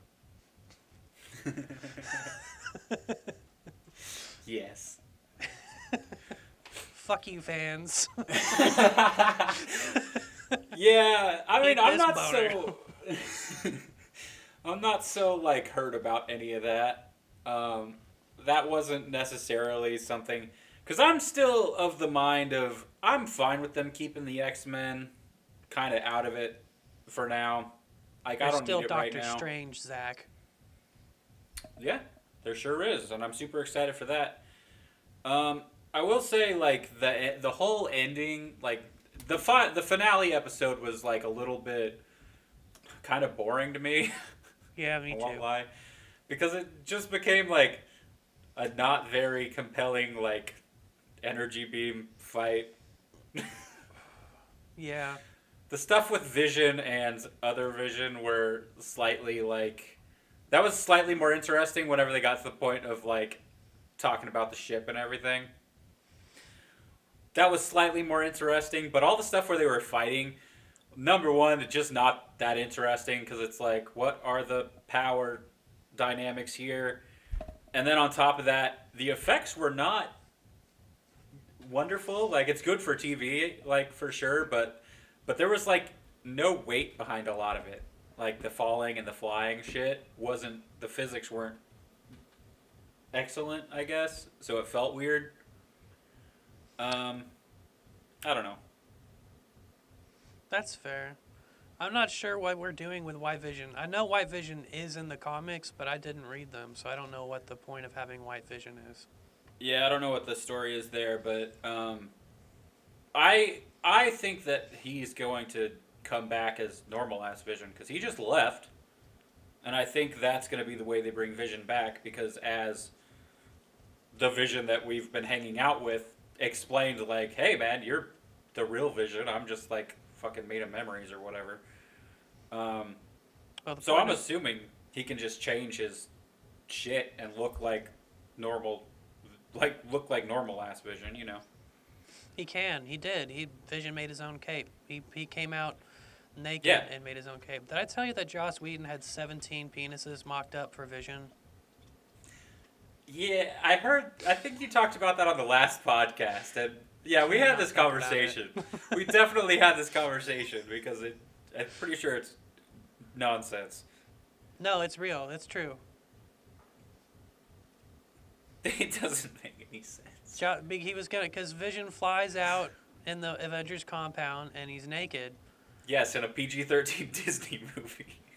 Yeah, you could see one cartoon peen. Dude, fucking what was Watchmen rated? There was all sorts of blue dick in that, which Watchmen's rated R, sir. Tell you how straight I am. And it's I did a not WB see the film. penis the first time that I watched The Watchmen, and I watched the director's cut. Huh. Yeah. Okay. Anyway. I noticed it heavily because I went to see it in theaters, and there was a lady who brought her kids in to watch it, thinking it was just a superhero film. And then the second there was a dick, it was like, oh, get up, we're leaving. Just write it out, lady. Dude, my parents didn't hide shit from me. I had 4 parents, and none of them gave a fuck what I watched as long as it wasn't porn. That's not true. My conservative parents would sometimes take a religious stance on something. One time they saw an episode of King of the Hill where there were, like, some prostitutes, and Hank was like, wah! And they were like, no, this is too... We don't need you Hank was like, wah! And then they were like, wah! Yeah, they were exactly like, change this smut. It was the same week that The Simpsons had Jesus in an episode, and they were just like, The Simpsons is the devil's cartoon. They also wouldn't let us watch Little Mermaid because of Ursula being a direct satanic parallel. Yeah. But then they would let us watch Resident Evil and Terminator and other really great horror films that were very much, I don't know. There's definitely an emphasis, it's an argument that's been brought up before. Why is violence more appropriate than nudity? That's, yeah, weird. Yeah. What the fuck are we talking about? Oh, yeah, Vision's penis. Yeah, Joss Whedon made 17 penises before he was like, we just don't need to see it. We'll just go with no penis. Yeah. So, yeah. I don't know, man. I think he probably went in and was like, all right, so here's what his dick is going to look like. And Disney was like, do you know where you are, Joss? Do you know what studio this is? There is not going to be a dick. Why Vision's control over his vibranium should allow him to change his colors just like the original Vision did. Because he is the original Vision. Yeah. Yeah, that's why I'm thinking we're going to get him back as Vision. Vision will be alive again. I was kind of surprised. I was kind of surprised that he wasn't in the second end credit scene. Because, like, why not?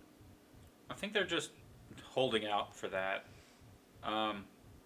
And now that Scarlet Witch has the Scarlet Witch costume, which, all right, cool, I guess, looked good.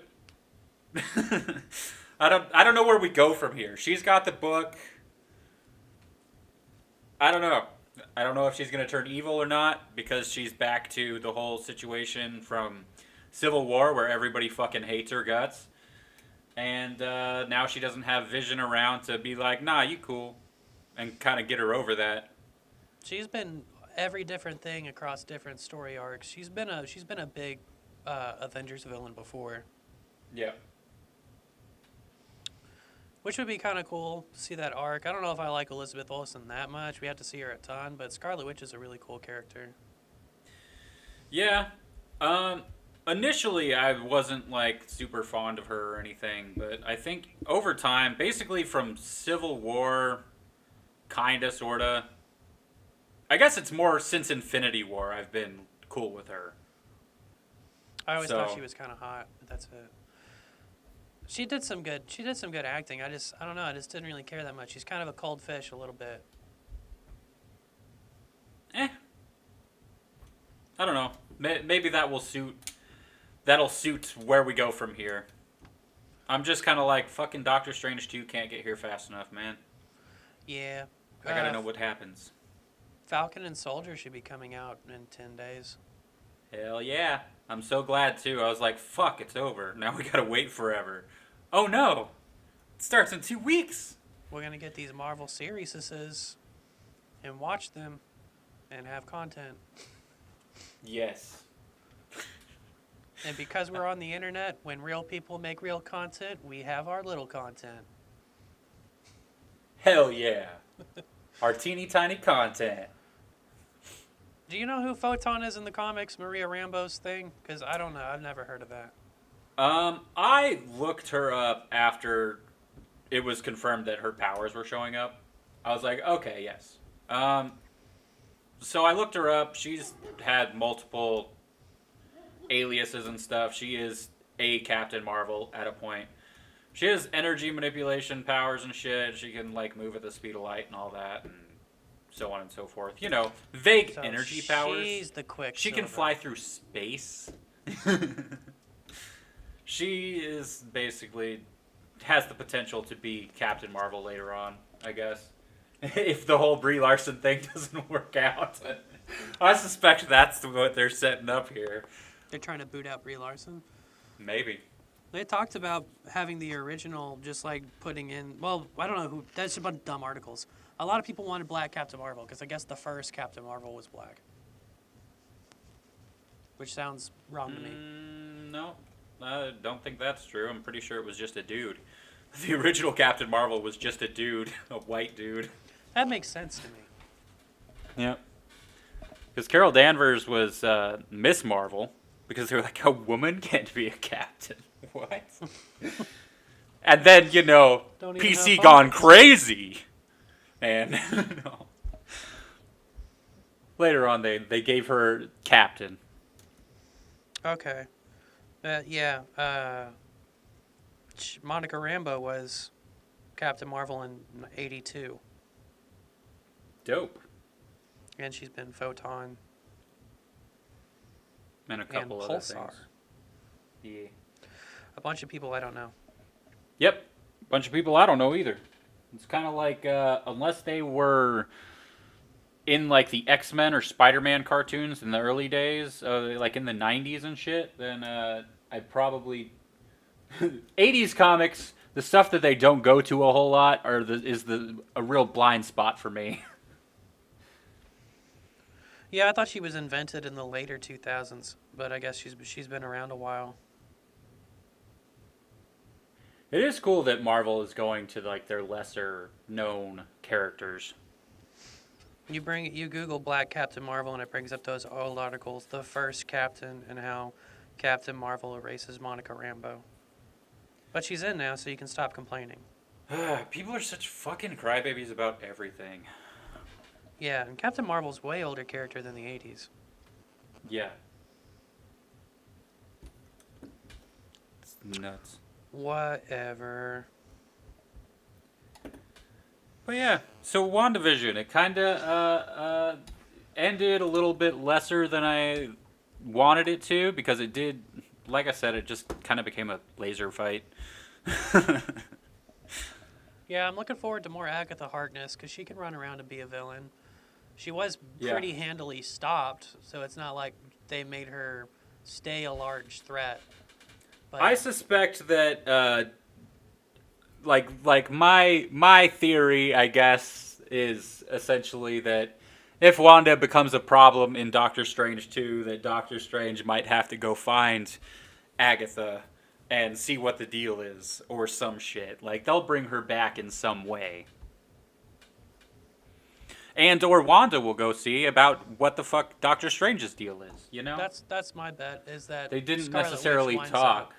up, teaming with Harkness in some evil plot. Yeah.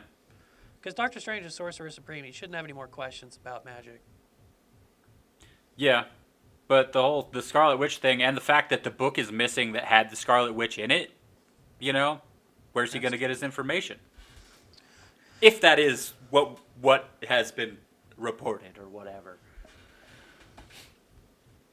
But yeah, overall I liked it. I was also sad by the fact that it was like, damn, everybody fucking died. Her kids died and everything, and or were erased. That's bound to fuck with her quite a bit. Yeah, she had to watch him die again. Yep, that's pretty brutal. Poor Vision. Just gonna... If I was Vision and I came back again, I'd be like, Yeah. All right, Well, he didn't remember what happened. Like, he didn't know. If there was a case for renting, it'd definitely be living as Vision. Because I don't think he's... No, he definitely hasn't lived a mortgage length of time. That's true. And then the other thing was, like, at the end, whenever she was doing that weird meditation thing, which reminded me a lot of Doctor Strange in Infinity War, whenever he was looking at the futures or whatever. Like, I'm pretty sure we heard, like, one of her kids' voices or whatever. Yeah, we did. Like, I barely heard it. I was like, what the fuck was that? But yeah, so, what the fuck is that? Her kid exists in another universe. She did something... She might have done, with her powers, been pulling things from the multiverse and changing things that way. Because she's manipulating cosmic background radiation, is what Darcy said, which doesn't, whatever, comic book science. But that stuff might be coming from somewhere. She might have been pulling things in and out of places instead of creating them whole cloth from nothing. Yeah, it's weird to me, though, that, like, she got, like, obviously we learned that she didn't get all of her powers from the Infinity Stone, but, like, the fact that it's the Mind Stone is so weird to me. Yeah, it seems like it should be the Reality Stone. Yeah, definitely. Or the Space Stone, even. Like, that's kind of, I don't know. I don't even know what the Space Stone does. Like teleportation shit. Okay. What does the Soul Stone do? Vague stuff. Okay. It's been different things at different points, like having to do with manipulating souls and stuff like that, which I guess could be interesting. But yeah, definitely reality would be the the big thought there. But I don't know. How is Vision running around without the Mind Stone? I don't. I mean, vague bullshit that that sword did. It's kind of like the whole Tony Stark figured out time travel out of nowhere. It's like, wow, it just happened. Go with it, guys. Go with it. He was made by Ultron, who was made by Tony Stark. So him being able to shoot a laser and have some kind of crazy energy manufacturing kind of makes sense. Yeah. So him shooting a laser out of his head's sure, but I don't. Yeah, maybe they didn't need the Soul Stone to even make him in the first place, because Ultron was just going to upload into him, right? Or Mind Stone. Yeah. Which is what people were theorizing, is that might be the Luke Skywalker level cameo, was him, or who Paul Bettany wanted to work with was James Spader coming back and Ultron being in Vision's body. Which I didn't think would happen. That never crossed my mind, but that would have been kind of cool. It wouldn't have made much sense. But to actually have Ultron be a threat for once would be interesting. Yeah, we don't get they've been killing Marvel villains, so we don't get to, they're not getting to fight very many of them again. We're going to have that helmet dude from the Civil War come back for Falcon and Winter Soldier. Yeah. Yeah, which I like, because number one, I really like the actor, the dude from Inglourious Bastards. Just that dude is really good, and even though his plan was just insane in Civil War, the fact that it got that deep interests me a lot. So I'm down for that. Agatha Harkness is alive, so she can be a villain again. And Yeah. then we've got that dude, and then everybody else has got fucked, bro. Yeah, kinda. We don't know if the Mandarin is real or not. Oh, the real Mandarin is going to be in Shang-Chi. So That's cool. this year or next year, whenever the fuck that's happening. I know they switched some stuff around. They reordered some things, so. But the other thing with the whole Agatha Harkness situation, thing that frustrates me a lot is a long ass time ago, whenever they cast Catherine Hahn in this show as Agnes, so many people fucking knew what the deal was. So I already kind of got fucking spoiled on that, which was a little frustrating. Because everybody was like, alright, Scarlet Witch show, character named Agnes, played by an actor that's well known. I wonder what's going to happen. So people put that shit together and said, she is Agatha Harkness, who fucking trained Scarlet Witch in the comics. It just makes sense. I've never heard of Agatha Harkness, so that was... And they was still spoiled for me, too, because, yeah, everybody clocked it real fast. Her magic lessons were pretty brief. Yeah, she had kind of a different role a little bit. I mean, she taught her about runes, I guess. But... Which, that was pretty dope. I thought that was cool. Yeah, I thought she was doing, just, like, Morse code or something. I was like, who's she calling for help for? Why didn't she just call the fucking Avengers? Right. And then the runes show up, and I was like, oh, let's see what kind of sizzler-ass line she's got for this. And then Elizabeth Olsen's it. Thanks for the lesson. Pout. Is she your new Jeremy Renner? Yeah, but way and his hard. pervert face. Why are you pouting, lady? Even when you're pretending to be Modern Family, you're still just like dour. Which that was another thing that I talked about. I was like, yeah, they'll probably do Modern Family. And then whenever I was editing the video that we did for that, that was the first time I watched any of the trailers, and it was just blatantly in almost every trailer. I'm like, oh, okay. So yeah, that's what they're gonna do. Yeah, the Malcolm in the Middle opening was kind of cool. Yeah. Oh, we actually watched that one before this podcast. What else? Did they, oh yeah, Yes, they did sir. the Office-esque credits for the Modern Family opening. Oh yeah. That was cool.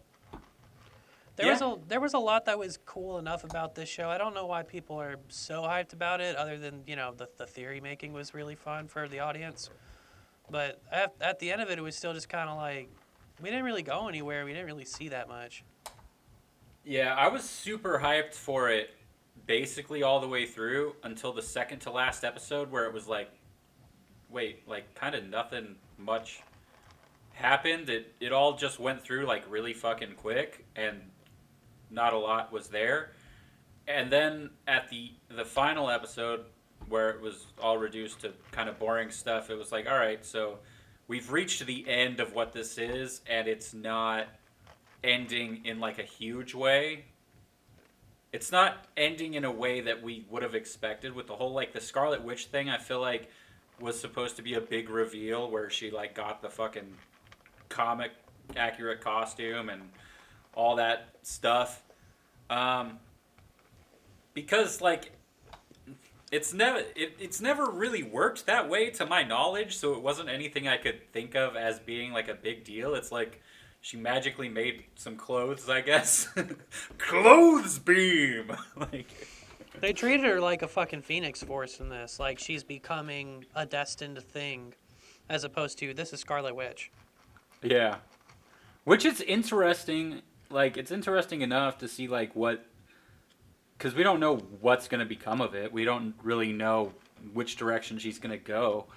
But at the same time, it's kind of like this wasn't an expected like turn in any way, so it just feels like kind of lackluster, I guess. I don't know.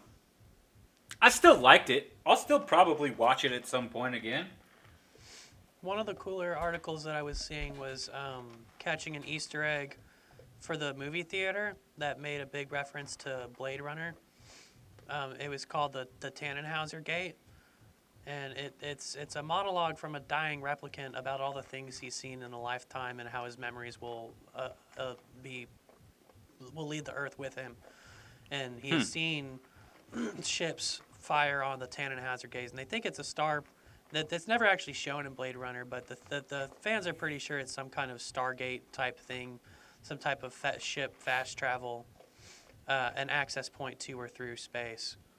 And then she meets Monica Rambeau meets the Skrull inside the movie theater, and she looks up and either is that access to space or is she seeing Space Nick Fury? Huh. Interesting. Yeah, that was cool.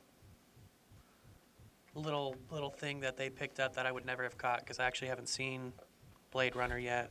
Haha, me either. It's on my list though. I look forward to seeing it eventually. Maybe it's a Paramount film. Maybe. Maybe it's on HBO Max. Maybe I'll look for it. And maybe I won't. I don't know. Depends on how I feel about watching a movie that nobody can decide which version is the good version. Not even the director. Yeah, that's tough. I would probably watch it without the... I'll watch them both. Who cares? But what if you watch it once and you decide, ooh, this is not a good movie. I don't like this movie. It's classic enough that I'll convince myself I like it. Oh, okay. I'm one of those assholes. I got you. Be like, Citizen Kane, best movie ever made. No matter what. Definitely, for sure. Never seen it. Me either. Ugh, I'm a terrible movie fan. I kind of almost don't want to see it because people keep telling me, oh, you're a filmmaker, you have to see Citizen Kane. And I was like, I don't have to see anything. Yeah. In fact, if you want to get technical, so many filmmakers don't watch films because they're busy making them. Yeah, ho. That's what's up. I gotta get my dog more food real quick because he's a hungry hippo. Ew, a hippo, you say? I'll talk until this battery goes out. My Energizer is blinking. Hopefully the next Kirkland battery is not a dud. Oh, jeez. Is there If only anything I else? could teleport a battery to you. Come on. Is there anything else from WandaVision we're not thinking of? Because it feels like we're not covering it, but you should just go watch it. Yeah, I mean, at this point, it's over, so... Yeah, there's 9 half-hour episodes. There's not that much to do. Yeah. I think I've talked about everything I care about in that, so... Yeah, I don't really have any predictions anymore. We didn't get the X-Men, so I'm disappointed. Yeah, what are you gonna do? Protest. Okay. We also watched The United States versus Billie Holiday, which was about a famous jazz singer who lived in the Depression era. She was a black jazz singer who got targeted by the FBI, specifically Herbert Hoover.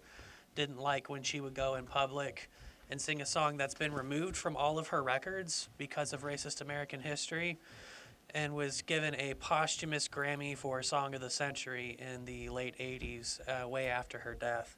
It's called Strange Fruit, and it's got these crazy graphic depictions in the song lyrics about people being hung and what life is like in the South for the time.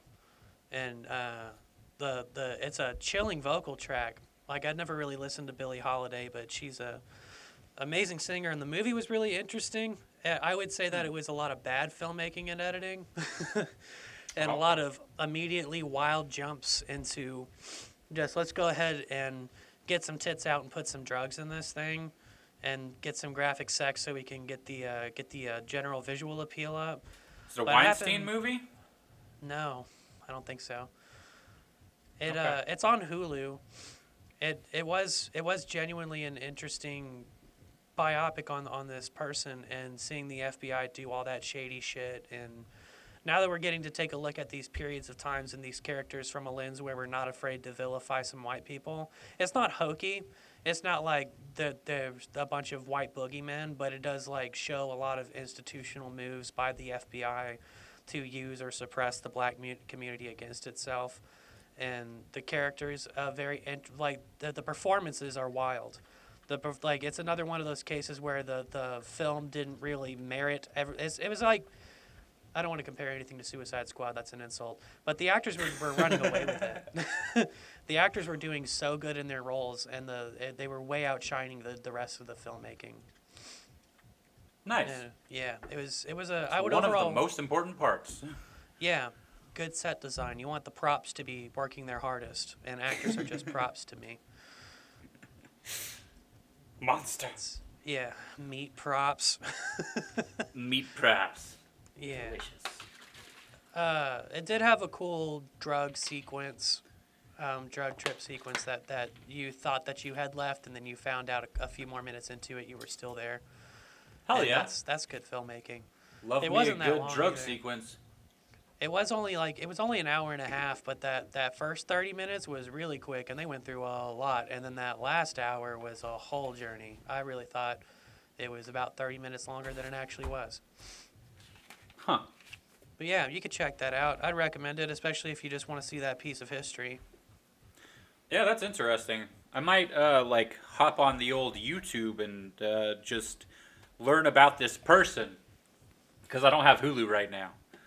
But I can add it to my list. What'd you say it was called? The United States versus Billie Holiday. Okay. Those two might be reversed. Might be Billie Holiday versus the United States. And Herbert Hoover's a jackass. Yeah, I think most people agree that he was the worst president before Trump. Douche. And you're And douche. it is the United States versus Billie Holiday. So you had the order correct. Boom. Good title. Great performances. All right. I think that was all that we watched. I meant to watch Soul, but I didn't. And it's racist anyway. Says like the 2 YouTubers that I could find saying it. Hopefully before the next podcast, I will have watched Soul, Black Snake Moan, and Wonder Woman, which might not be on HBO Max anymore. It is not. It was then I only will on there not. till January 25th. Is Justice League on HBO Max? I think it is. I'm pretty sure. Then I'll watch that. But the Snyder Cut comes out in like a couple weeks. I want to see the original first. Okay. You want to see the real version first. Yeah. I want to see who's that cool guy, Joss Whedon? Yeah, Josh Whedon.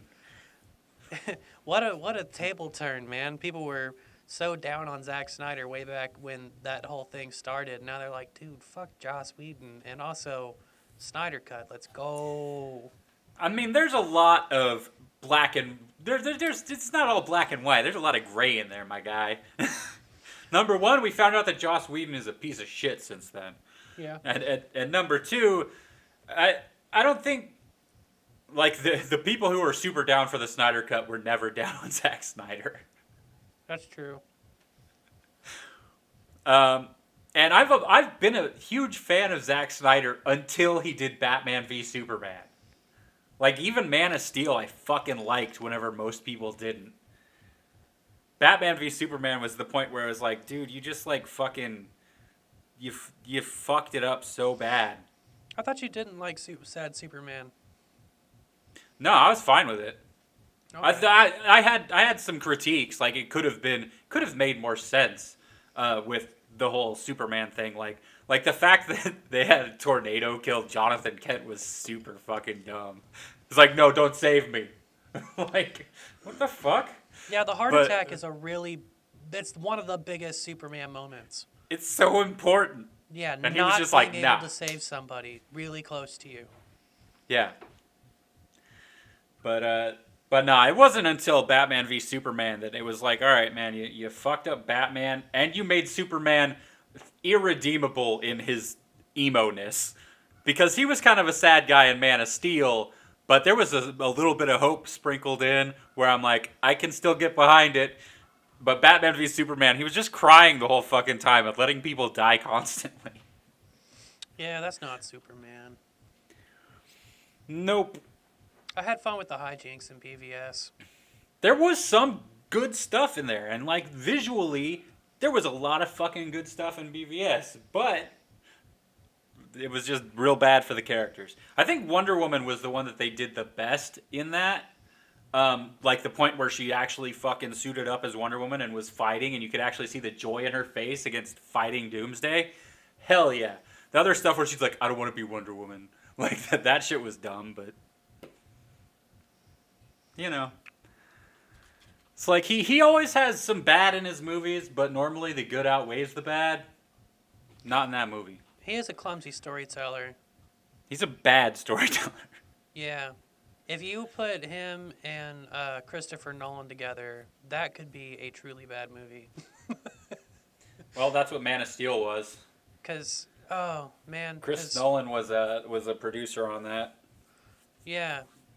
Yeah, sometimes when I was about to make the critique that Nolan makes movies that are about the movie itself, but his Batman movies were so good. Yeah. There was one more thing that I watched, but I don't think I'll be able to find it. It was an independently animated movie that they put on YouTube with the Kickstarter. That was pretty edgy and took place in hell. Okay. And it spun off a funny series. Is it like Hazbin Hotel or whatever? I think that is it. Okay, like I've seen like stills and things and all kinds of shit from that. And I'm like, dude, this style is fucking amazing. I still haven't watched an episode though. Hazbin Hotel is a movie that is available on YouTube for free. You just go to that channel. It's got a lot of personality and charm in it. And then there's a spin-off. I don't know the name of it. That's just the series that you can watch on YouTube because they wanted to produce Hazbin Hotel into a series for TV. Yeah, or I guess the pilot's 30 minutes. Yeah, I've seen a lot of stuff from it because like there's like a lot of music YouTubers that I am subscribed to and stuff have done like covers and songs inspired by it and everything, and I've seen a lot of shit from it. I just haven't yet watched it. Yeah, Hazbin Hotel has the pilot up. I don't think it has a second episode yet. And then Helluva Boss was a spinoff where the demons run a demon service basically, and it's got the same style and humor and characters. Hell yeah.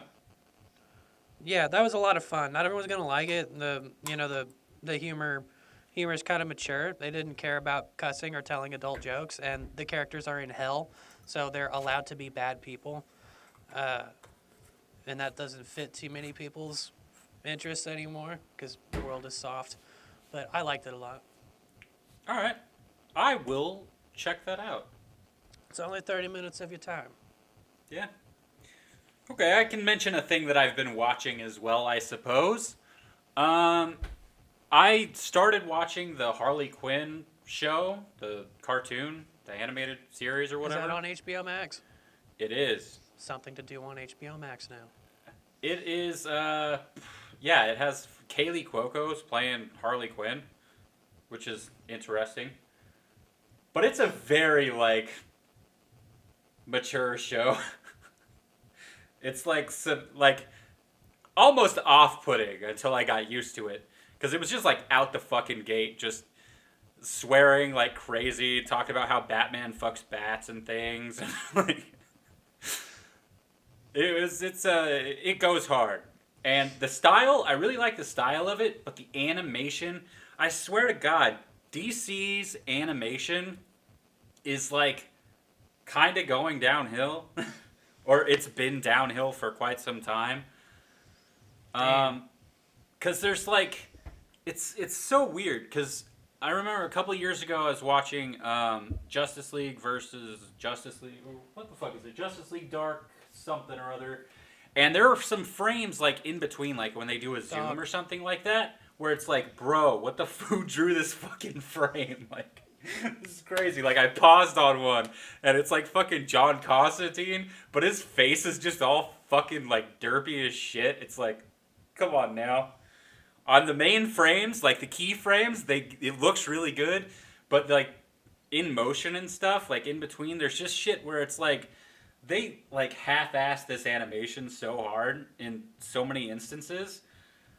The style's still good. It's really fucking funny. It's all about how Harley Quinn is, like, she broke up with the Joker, and now people aren't taking her seriously. And trying to find a nemesis and shit, and, like, Robin decides that he's the nemesis. He's got, like, his little kid voice. He's, like, a little 10-year-old. And she's just so furious that he's her fucking nemesis or whatever. And she's trying to find, like Batman or some shit. It also gets pretty bloody. So it's fun. I saw that in the trailers, and I also saw that they were letting her have her Poison Ivy relationship. Yeah, so far it's not like a relationship. They're just like really good friends and stuff. But I'm only like, I think I'm like 7 or 8 episodes in the first season. There's 3 seasons, so. So there you go. I've been watching it very casually though, so. Yeah, I'll finish it when I do. I'm not watching TV like a crackhead anymore. Oh, so not like watching Letterkenny all 9 seasons like 3 times in a day? No, I'm not doing that anymore. One, my work called me and asked me why I haven't been showing up, and they know I've been dealing with stuff, and they wanted to work with me, so I'm back at work again. I'm working 4-hour shifts instead of 8. They're letting me work half days until I get my feet under me, which is good. I'm making money. I'm showing up. Oh yeah. I'm taking the calls. I'm getting the anxiety a little bit more under control with some of these callers. It's still harder, way harder than it used to be. I'm working into it though. But That's generally, my days look like, until the other day, and we'll get into games, I stayed up until 7 in the morning playing a game with Keegan, so my sleep schedule's fucked.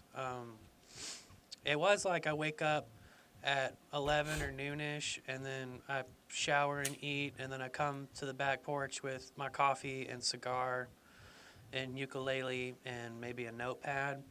And I work on my Nintendo covers, and if I can, try to write something and get back into that swing. And it's That's nice. awesome. Get some sunlight. The dog runs around. I wrap up, take a shit, clock in, take some calls, come out. If it's not too cold, I might stay outside. But like right now, it's getting chillier. My hands are starting to feel cold, so I know that I won't be able to like practice ukulele outside. Gotcha. Because it starts to hurt to pluck and fret when my fingers get too cold. Yeah.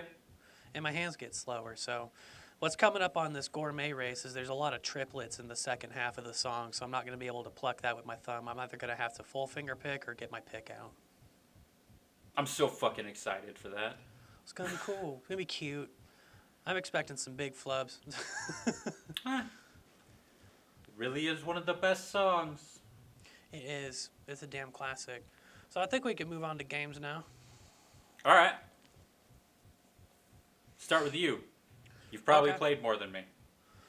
I have been playing too much, but the other day, staying up till 7 in the morning with Keegan, we finally got around to playing Legends of Tsushima.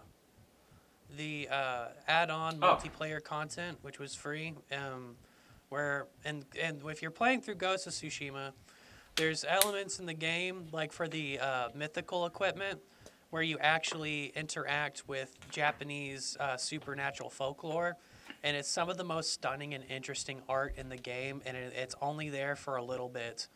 And it's most of the game is realistic feudal Japan. You're fighting Mongols, and then in little corners of the world, you can find very surprising supernatural things that really shake up the game and are just beautiful. And then Do they have that on PC? Let me see.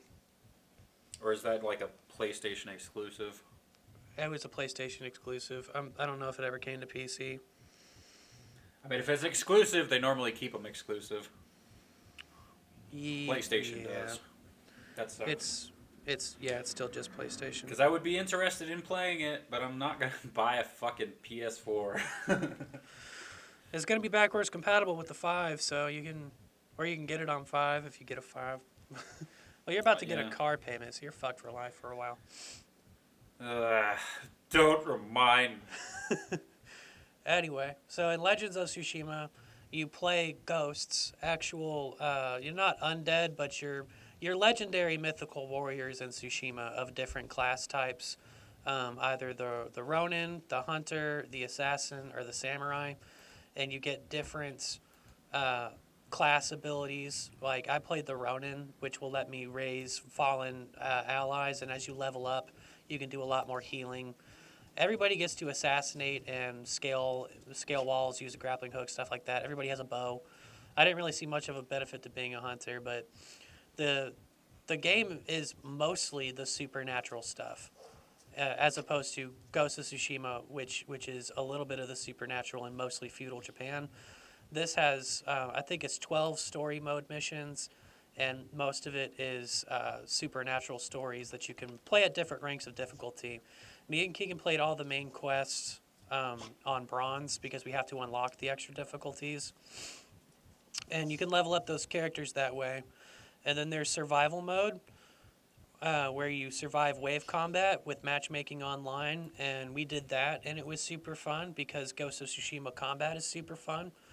And then there's raids, which we haven't gotten to go on yet.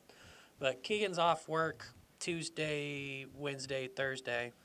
So, because he works 4 10-hour days, so he gets 3 days off. So we will probably. Where does he work? He works the same place as I do. Oh, okay. They have That pretty sounds flexible like schedules. I don't know. That sounds like a fucking not security guard, but like a jail guard situation. That's what it made me think of. They have fairly flexible schedules. You do have to stick to it once you set it, but they have a lot of available shifts. I at first was like, why don't you let me work 3 12s and a 4? Jesus. Yeah, and they were like, we're not doing that yet. One day we'll have 4 10s and you can do that. But I've done 12-hour days a lot as a security guard. It was part of the reason I had so much burnout and why I started, getting too much into sleep deprivation and alcohol, and I couldn't regulate my sleep, was because I was working 80-hour weeks all the time and trying to be a filmmaker, and I just burnt. And Keegan's going through some of that. Just a 10-hour day is a whole day. Like an 8-hour day is your whole day. But I can find in an 8-hour day, I can still find that I can have a little bit of a morning, and I can have a little bit of an evening, and that's cool. Yeah, I've reduced with the whole fucking 8-hour bullshit. Like, I've reduced my sleep down to 6 or less hours a night, so that I can wake up and work on shit. Yeah, I'm doing 4 hours of work, and if my sleep schedule's okay, it's really nice. I need to get my hours set straight for sleep.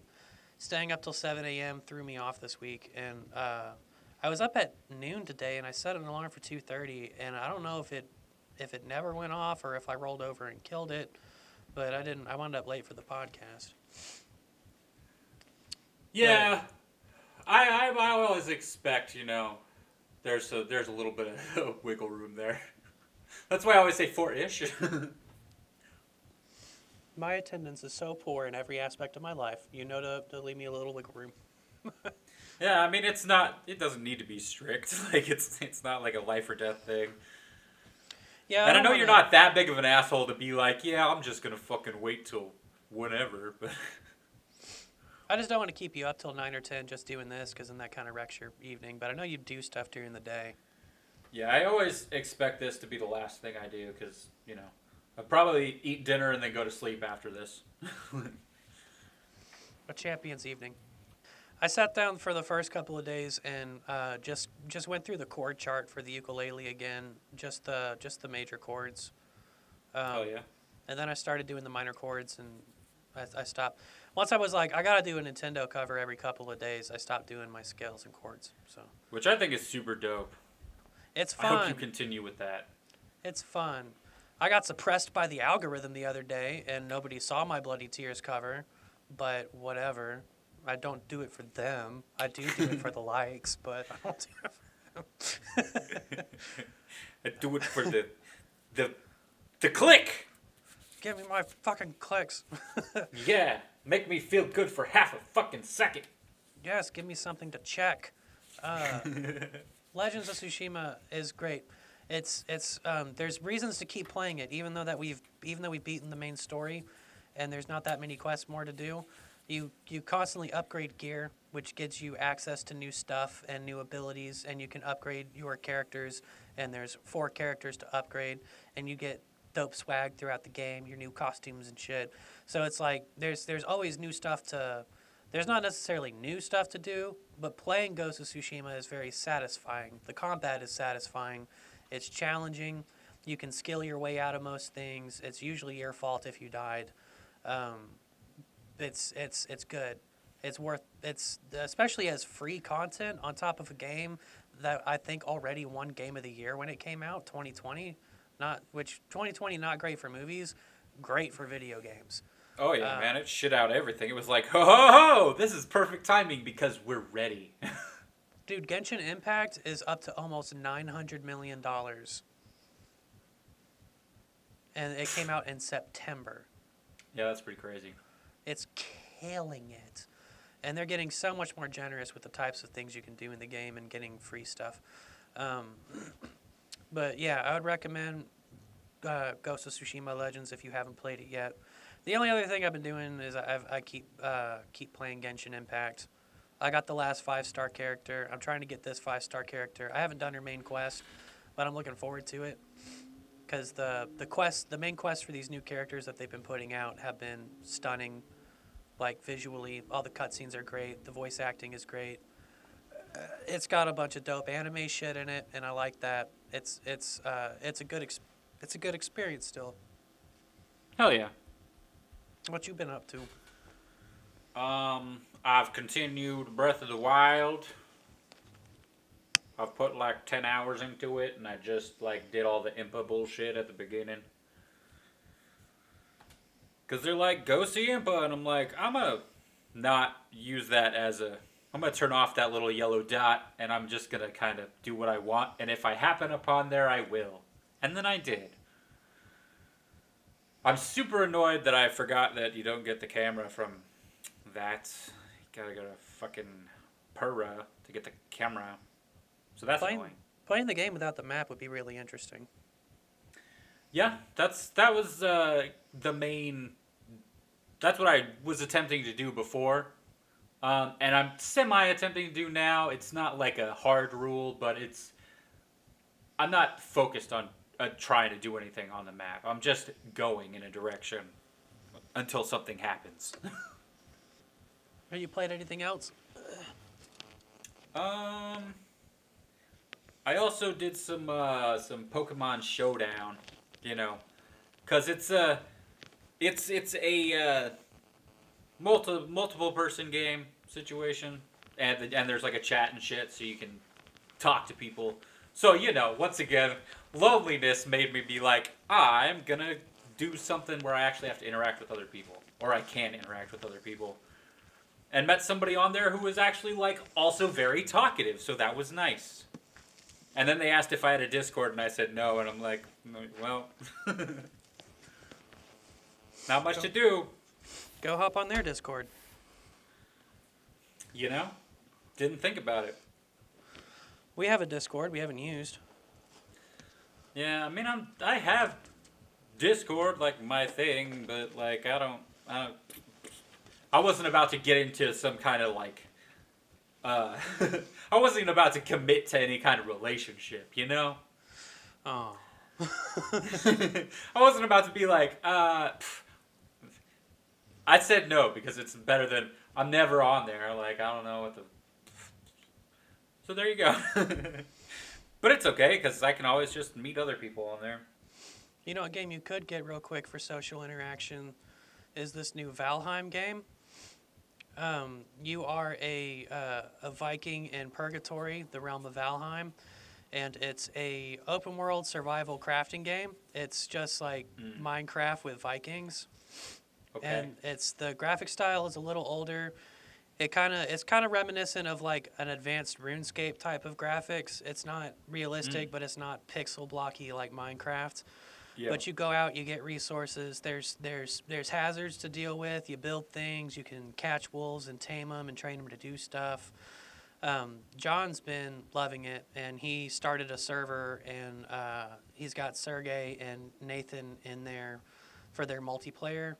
And then they also have their single player games where they experiment on stuff. But yeah, John's playing it with anybody who will play with him right now. And Nate's in there, Sergey's in there. I think they've got a couple other people from their D&D crew maybe. But it runs on PC. It doesn't take that many resources. Sergey's got like a crappy laptop, almost like my crappy laptop, and he's able to play it with some frame drops, but it's playable. It's not resource intensive. Your computer would run it. Interesting.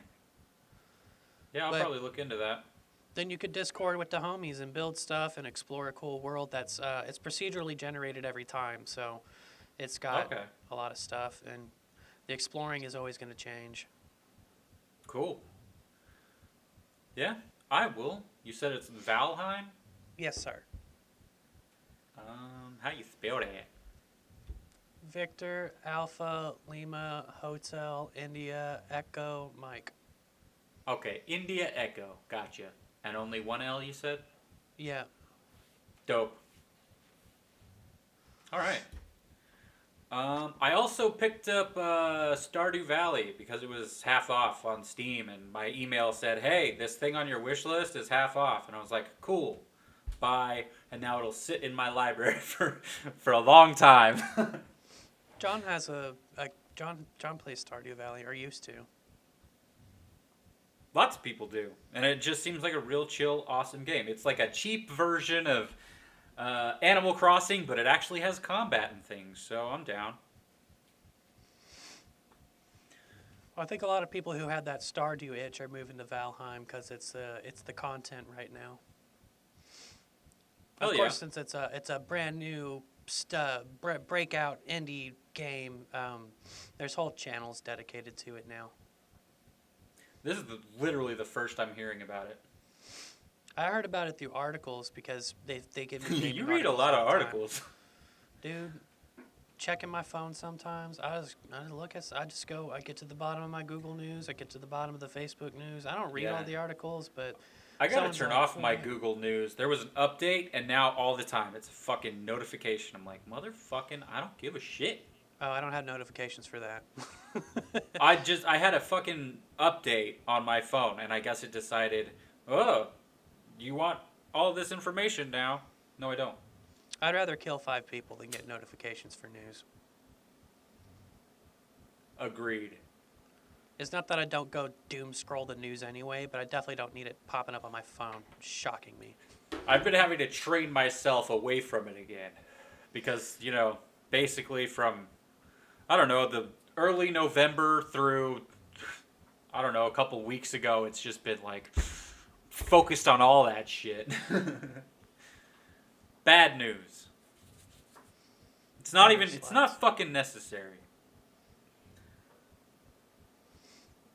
But yeah, I think that's all the playing that I've done. Yay. So, Harvey Danger, we were talking about Flagpole Sitter. If there was a gap in the conversation, my battery died as predicted. But yeah, I've been enjoying Where Have All the Merrymakers Gone? It's got the Flagpole Sitter on it. It's got stories about movies and literature. And I like it's just a good storytelling rock album. Let me look at the track list here, because there was one that I really liked about him sitting with his father as he's dying, and kind of saying goodbye to an old figure that feels out of time. And he spoke very poetically about seeing someone old leave the new world, and it was it's called Jack the Lion. It just the poetry on it was really, really good. That was probably, of course, Flagpole Sitter is the hit, but Jack the Lion probably the song that stands out the most. And I would recommend that record highly. And then what was the other one I listened to? Because I think Harvey Danger only has 3 records. I think it's 4. I'm adding that one you just said to my In Kenya Visto Ghost Tier playlist. The next one I listened to was Harvey Danger King James version, which has That's a good name. It is. It has Pike Peak Park Slope on it, which when Bomb the Music Industry did it was this synth-led ska punk awesome thing that was kind of poorly recorded. And then on this album, it's more of a dreary piano-led thing, which was really pretty, but I don't like to hear these slowed down dramatic covers, even though this is the original version. I'm used to Bomb the Music Industry, so it was kind of a bummer. But this has a lot more experimentation with the music. It's not kind of a straightforward rock or pop punk type of thing. There's more exotic elements, cabaret moments, horns and stuff, and it's a more adventurous record. I kind of like the other one better just because I was in the mood for that rock and roll at the time. But it is a good record, and I will continue to listen to the other Harvey Dangers because I think that is a band that I have slept on, and they're surprisingly good. Awesome. I have also added it to my list, so I will hear it sometime. It's got like 400 songs on this playlist. It's fun. What you been on? Many things. So many things. This is my longest list. Balls. Well, today, just like an hour before we started recording, I was like, I want to play drums and I want to play some pop punk stuff, which normally I go to like American Idiot or something like that. But I was like, I'm interested to like go back to Bowling for Soup, which is like not a band I've listened to in a long time. Did Trisha Paytas inspire you? No, but I did think about our conversation that you and I had. So it was there, I guess. But no, it's like Bowling for Soup used to be one of my favorite bands. I saw them live back in 2010. It was pretty dope. They had like a dude in a giant dick costume in the audience. So that was fun. But I went back and realized I can pretty much play most of their stuff. But I went back to Drunk Enough to Dance, which, still a great album. Still a great album. I mean, you got to be in the mood for some, like, really pop-heavy pop punk. I was about to ask how partyish and boyish it was. Pretty partyish and boyish, but still fun. And actually got, like, made me laugh a couple times. I'm like, dude, I totally forgot this was there. And, yeah, it was just chill and nostalgic, and I liked it a lot. And, like, there's a couple songs on there where I'm like, damn, this is genuinely a great song. Like, Running From Your Dad, such a great song. What was the title of the album? Drunk Enough to Dance. It's their album from 2000. Had The Girl All the Bad Guys Want on it. I actually have a notepad here. Maybe I'll write it down once I'm done lighting this cigar. There you go. But, so I played that one. And then I decided to do, to play through 1985 as well, just for the fuck of it. Also, not a hard song. Did you rewrite the lyrics for 2005? Nah, I just listened to it nice and chill from that version, 1985. Okay, it's still a fun song. Yeah, and I'm sitting there thinking about a lot of the stuff that they're referencing, and I'm just like, it's so funny to hear it now, though, because it's like all the stuff that they were saying was modern back in 2004 is now the shit that we are the 1985 lady at this point. Yeah, like Trisha Paytas. Damn it! You could make that song every 10 years. Yeah, that's pretty legit. It's crazy. You got the 2000s band singing about how the 90s is current. It's kind of funny. I listened to, and this is long-coming podcast content, I finally listened to Zerwee 2. Oh, damn, I still haven't. Billy Cobb since Billy Cobb just puts these up on his YouTube channel, he did immediately make some apologies for the guitars not being as heavy as he wanted to and having to get through the production cycle quickly. But unlike Zerwee 1, which was 3 songs in 14 minutes, this is a full 42-minute record. And it's got some really great, it's got even more great Weezer callbacks with, kind of being possessive about maybe dubious aged Asian girls. And sure. I mean, everybody's a little Woody Allen. Yeah. He's coming back up. How did this happen?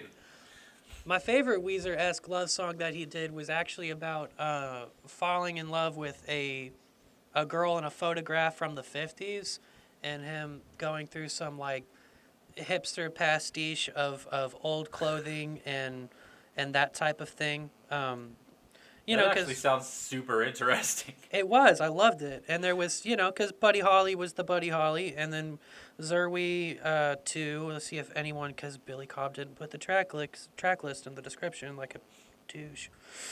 I think it's... Ooh, that's a good one. I'm looking at the track list. If I were to take a guess, it's either I Wish That I Was Younger or Sail Away, Old Friend. Let's do a couple seconds. No, let's not listen to a couple seconds. Yeah, I liked the Zerwee 2. It definitely had a lot of, it delivered on Zerwee 1. A lot of classic Weezer type of writing and delivery from their golden years. The guitars were good enough. Like they weren't the big fat fuzz Weezer sound that we got for the first time, but they were like still Pinkerton. Distorted.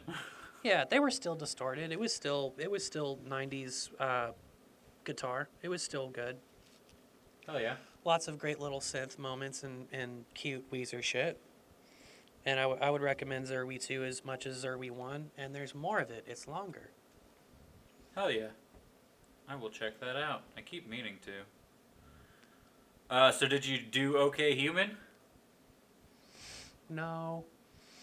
'Cause That's so funny. You're like, I'm gonna do Zerwee instead. I had some time driving from mom's house to Coweta to see my sister, and then of course driving to Okmulgee. So I had some time for some records, but yeah, I can listen to records out here while I do stuff. But generally, I'm wrapping up podcasts because I don't have as much time to listen to podcasts anymore. Because in the apartment, when I was just receding as a human, I was just podcasts on the laptop, games on the screen, and smoking inside like an animal. And if I ran out of podcasts, I might put a record on. But now it's hard to keep on top of all the podcasts I was watching. Gotcha.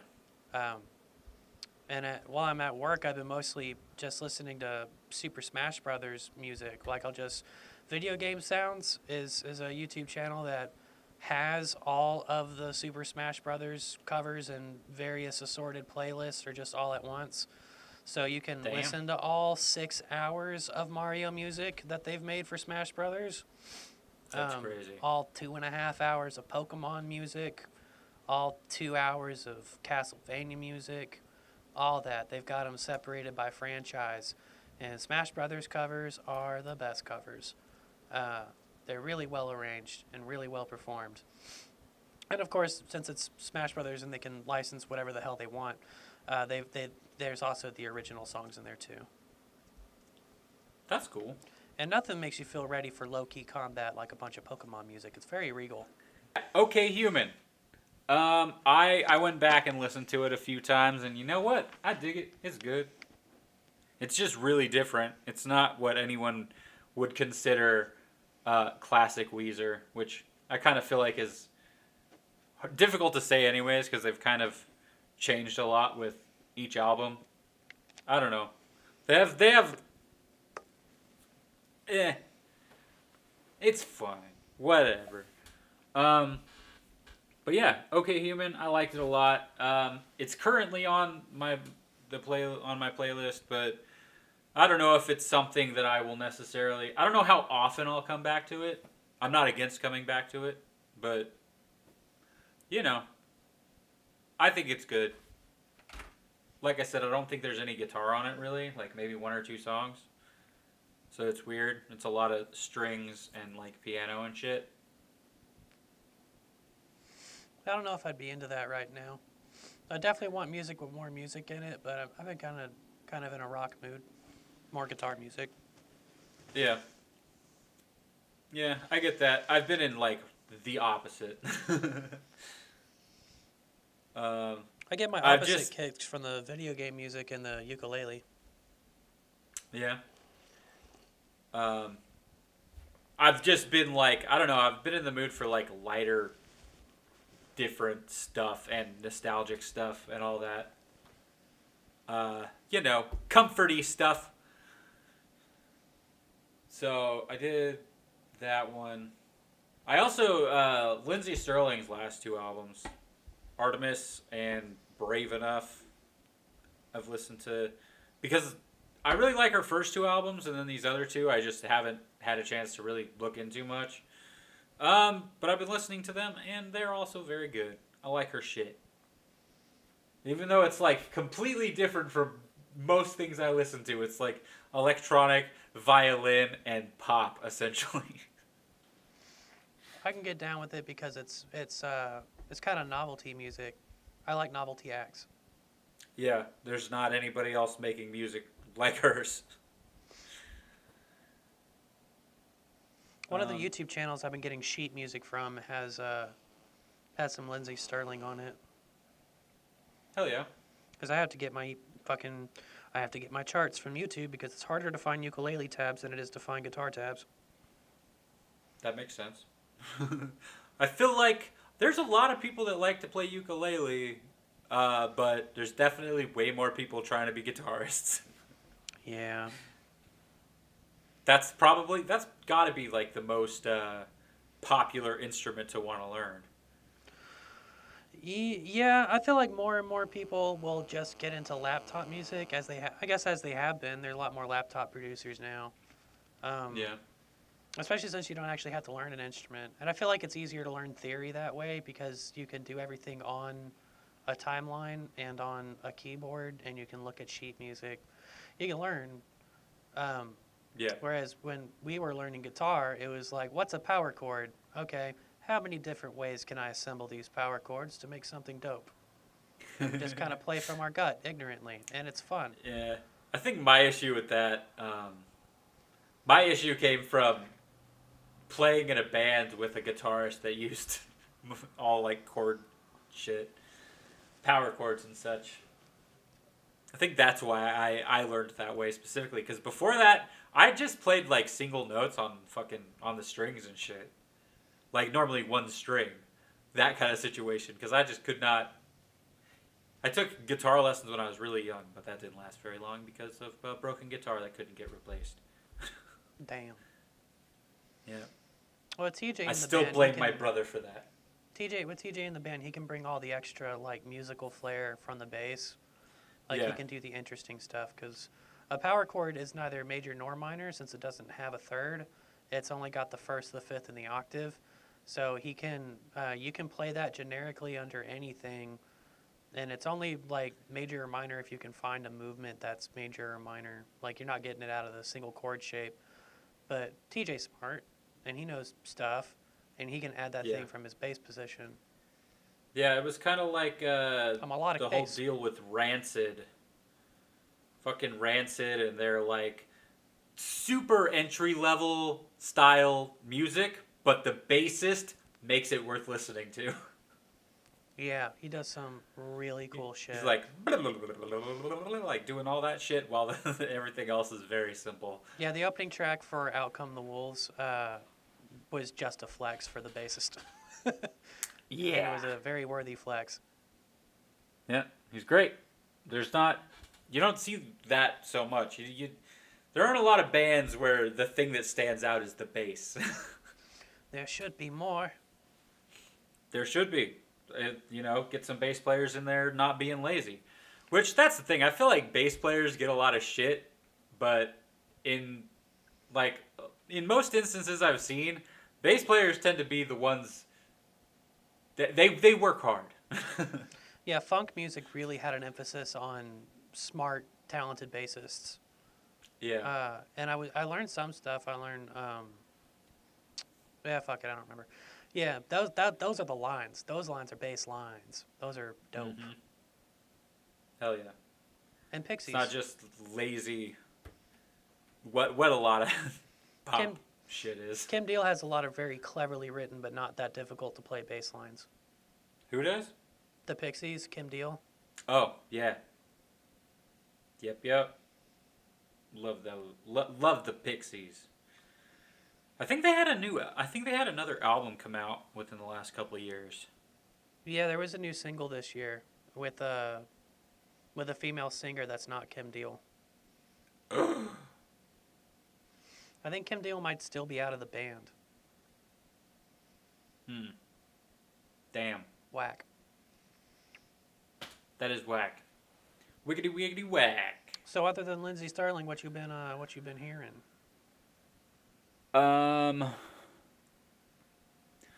Watsky, George Watsky. I went back and listened to some of his stuff, and I'm just like, fuck, I love this dude. It's great. More of your white rappers. More of my white rappers. You know how it is. But no, it's interesting because I've had people ask me like recently, like, what's your favorite? What would you say is the best album? You know, that kind of situation. And I'm just like, the first one that comes to my mind every time I think about what is my favorite album, it's Times Infinity by Watsky that came out in like 2017 or something like that. Your favorite Watsky record or favorite record period? Just record in general. Whoa. And it's so weird because it's like I don't tend to listen to a lot of rap or pop or anything like that, but anytime I'm sitting there thinking about that, it's like that's definitely like way up there, just writing wise and everything, and the songs are incredibly interesting sounding. Times Infinity by Watsky, which that's the thing. Like, it was an album that he said he spent like the most time on. It was like 3 or 4 years, something like that, for that record, which he's not doing anymore. He's like, I can put out more stuff quicker, just kind of off the dome, essentially, like immediately. Here you go. If you don't sit there and try to make every song a masterpiece, but I think pretty much every song on that album is a masterpiece. Maybe aside from like one. I think there's like one that I'm not super into. And what's it So called? that one. Times Infinity? X Infinity. Okay. Yeah. Because, like, he uses, a whole band and everything, and I like that. I ain't listened to no more music than the Zerwee and the Harvey Dangers in video games. Yep, I think that's all the music I've listened to. However, I listened to, book-wise, I suppose, I went back and did Sandman again. Once You're again, a looking for that monster. comfort food. It's so long, and we've read it like 4 times. No, Sandman, my guy. Sandman. Oh, right. You said You're thinking Sandman, I American was Gods, like, weren't yeah. you? You're Interestingly like, Neil enough, Gaiman. Boom. I found the copy of the Sandman audio edition that you sent me Oh, yeah. while I was looking for scripts in my Gmail the other day. Did you just never see it? I wound up sorting by to and from Zach, so I saw it there and I was like, oh, I need to listen to that. But I've recently, what I've taken to, because I don't like reading things on my phone or really on my laptop, was I read all the scripts that you sent me and some of my scripts by screencasting my phone onto the TV and turning it sideways so I can read the PDF on a 40-inch TV. Dope. Your old eyes can read what it says. It's no effort at all. It's a pleasant experience. I wish I could do that at work. It's become a real issue for me recently. Shit's like, I can't tell what's happening. I'm glad I have a Chromecast. Or anything I could anything you can screencast to. I don't think you have a smart TV. You should get a Chromecast. I have the smart TV. It's just like one of the earliest smart TVs from 2013. You could probably cast PDFs to it, but you got a computer screen you could read PDFs on, which would be a similar situation. Yeah. I just need to bring my TV to work with me. That's it. That's all you got. Then the screen will be big enough. It was yeah, I'll get into that experience later. So how was going back to Sandman? Like, it's a pretty dark story and everything for the most part, but it's just really fucking good. Like, Neil Gaiman, I think, might be my favorite author at this point. He's a solid pick. After, like, going through and listening to a lot of his other stuff, it's like, he's just, like, the stuff he's coming up with, it's so deep and just, like, interesting and thought-provoking. Like, and I don't know. It's really good stuff, and it's also cool to just be in a universe that I know, you know? Like, with the DC thing, like, you know, Martian Manhunter is in there, John Constantine's in there. It's some interesting stuff. But, like, the stuff that I found, I really liked all the stuff with Death, and Kat Dennings playing Death, which, you know, I don't know how people felt about it. I know there was some people that were, like, weirded out about it before it came out. I don't know how it was received with her being Death, because her voice just doesn't seem like it would be. But all the stuff with Death, I really enjoyed all that. I enjoyed all that a lot. I found it very, once again, my word of the day, comforting. Yeah, it was good stuff. Good stuff about legacy and death and what all what everything means, or, coming from Neil Gaiman. So just kind of thinking about what everything means existentially, kind of dives into all that. And I found it comforting and enjoyable, and it's just a good story with really good acting in this version of it. That is one thing that's missing from books is good acting. Yeah, it's true. Because I guess the best that they can be acted is as best as we can imagine them saying it. Yeah. But I don't read that. I don't read that way.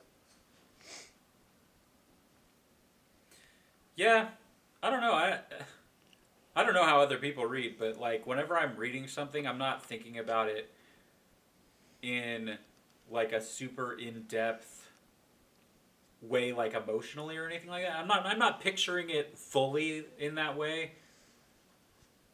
Me. I don't know. It's hard to explain because there's like it feels like there's two levels of thought. One of them is you actually saying something, and the other one is like a thought of a thought. It's weird. I know the difference between trying to take words and trying to think about how this is going to be in reality versus how I read books, because we've done shot lists before. Yeah. And we've written lines to be spoken, and doing those two things are very different from how I just take in a book. Yeah. Like things will come. I might get a picture of my head casually as I'm reading, or after I'm done reading, as I have time to just imagine things that I've read. That's when I'll start putting stuff together. Yeah. But I don't active read, I guess would be what I don't actively shape a world while I'm reading. Yeah. Like it has to be like every once in a while I'll read a book where it is like, whoa, like I'm in it. But that doesn't happen very often. It feels like slightly more passive, I guess. Is the way to explain it. Yeah. Like you're getting enough of it. But it's pretty rare that I'm like, whoa, I'm in it. It's got to be like, there's got to be, like Stephen King does this a lot. He'll have like a line or like a thought where it's like, okay, that's interesting to think about. Like that, and it kind of expands on it. But that doesn't happen often enough. I should do more reading.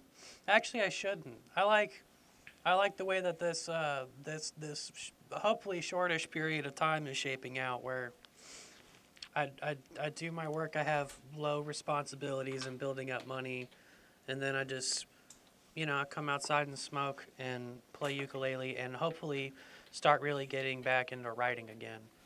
Just do my job and write stuff.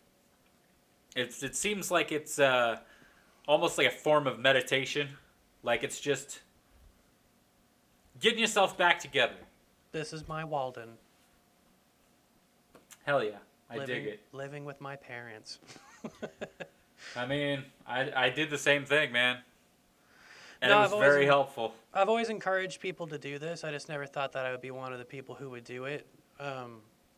But it really made sense at the time. I have a court date on Monday, but I have a lawyer that's supposed to be representing me. She asked me if I could make it or not. I was like, I'm in Okmulgee, courts at 10 a.m. You said you would represent me during the snowstorm. What's changing? And then she was just like, just tell me why you can't make it. And I was just like, I've got work that day, and I'm in Okmulgee. It would be very difficult for me to appear to court on time. So they are going to represent me. Hopefully, it would really suck to get a call and be like, hey, you didn't show up to court and neither did your lawyer, so you forfeit the apartment, which is like, whatever. I've got enough gas. I have gas money again, so I can go back and get my stuff. But yeah, I'm getting out of that apartment no matter what. I'm done with it. I don't want a true eviction. What I would like is for them to just like put me through another CARES Act situation, let them have that socialist money, tell the apartment, hey, there's only 2 months left on this lease, tops, just let me out. I'll owe you. I'll pay you back when I can. Maybe you send me to collections, but let's not have a formal eviction. My credit's fucked for the shit that I've done the last year anyway, so part of being here will be rebuilding credit.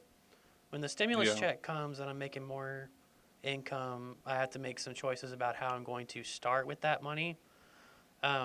It's really tempting not to build an editing rig and start making content. Because it feels like in the next 5 years, that's got to be the move. I don't hate my company, and they've been very patient with me and investing in me, and I don't want to like burn that bridge. But I don't see a way up in the company anymore. So it's not like a good value proposition, and I don't see another place to make as much money. More video work is popping up, ironically, especially in Oklahoma City now that I'm not there. But I don't have a good reel anyway. And it would be good to just make some content and even just do some stuff for the reel. Because Keegan saw a GIF of a VFX breakdown where these guys were jumping away from a car as it exploded. And it was one of those GIFs where it's like, oh, here's all the assets. This was a miniature car. Here's the fire thing. He's like, is this really how editing works? And I was like, that is how basic compositing works, and I can do that. And he's like, have you done that? And I was like, we haven't had the need to blow up a miniature car and have people jump in front of a green screen, but I could do that today. That's stuff that still impresses people, and I should have that type of thing in my reel. I should just go do that. Spin. That is really interesting to think about too. The fact that that's like one of the easiest things to do, and people are like, "Whoa, that's crazy." Yeah, I know a lot about I love compositing. that. I know a lot about doing that type of stuff, and I can shoot all those things, and I don't have it in my reel. And I should just go buy a $30 model car and blow it up and do stuff. Yeah. That would be neat. I would like to see you do more stuff. That's why I'm excited about the music thing. Casual uploads, smoking, letting my hair be beautiful. It's easy content. Yeah? Your mustache looking crazy too. Yeah, I almost have a real mustache now. Yeah, it looks crazy. I saw it in the video. I'm so beautiful. Oh yeah, you know it. Oh yeah. Arthur's looking good too. Well, of course. Pretty much all dogs do. Until they reach a certain age and their jaws get weird and their eyes get all milky. And then it's sad. Arthur will be cute to death. Yeah, I'm going to kill him young. I will make sure of it.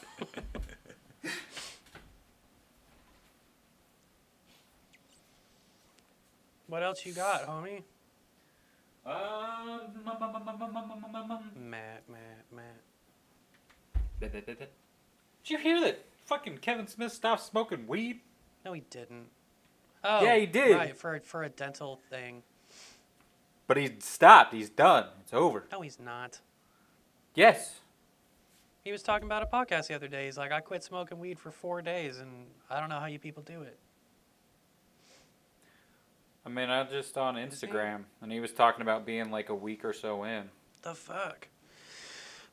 Well, he did lose a bunch of weight, and it's a really interesting trip when you feel like you're getting in control of your life in certain ways. Like, I used to quit coffee all the time and do all sorts of, like, just power trip, and you can quickly become one of those people who brags that, like, oh, all I ever take is an aspirin once a month.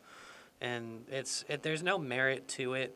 There's definitely, I mean, it's good to have discipline and feel like you have control over your life, but I was like a week sober after leaving the apartment, and I was just like, it's good, because I was weaning as I was leaving so I could stop having shakes and paranoia, and then I was sober for a while, and I was like, what's the end goal here?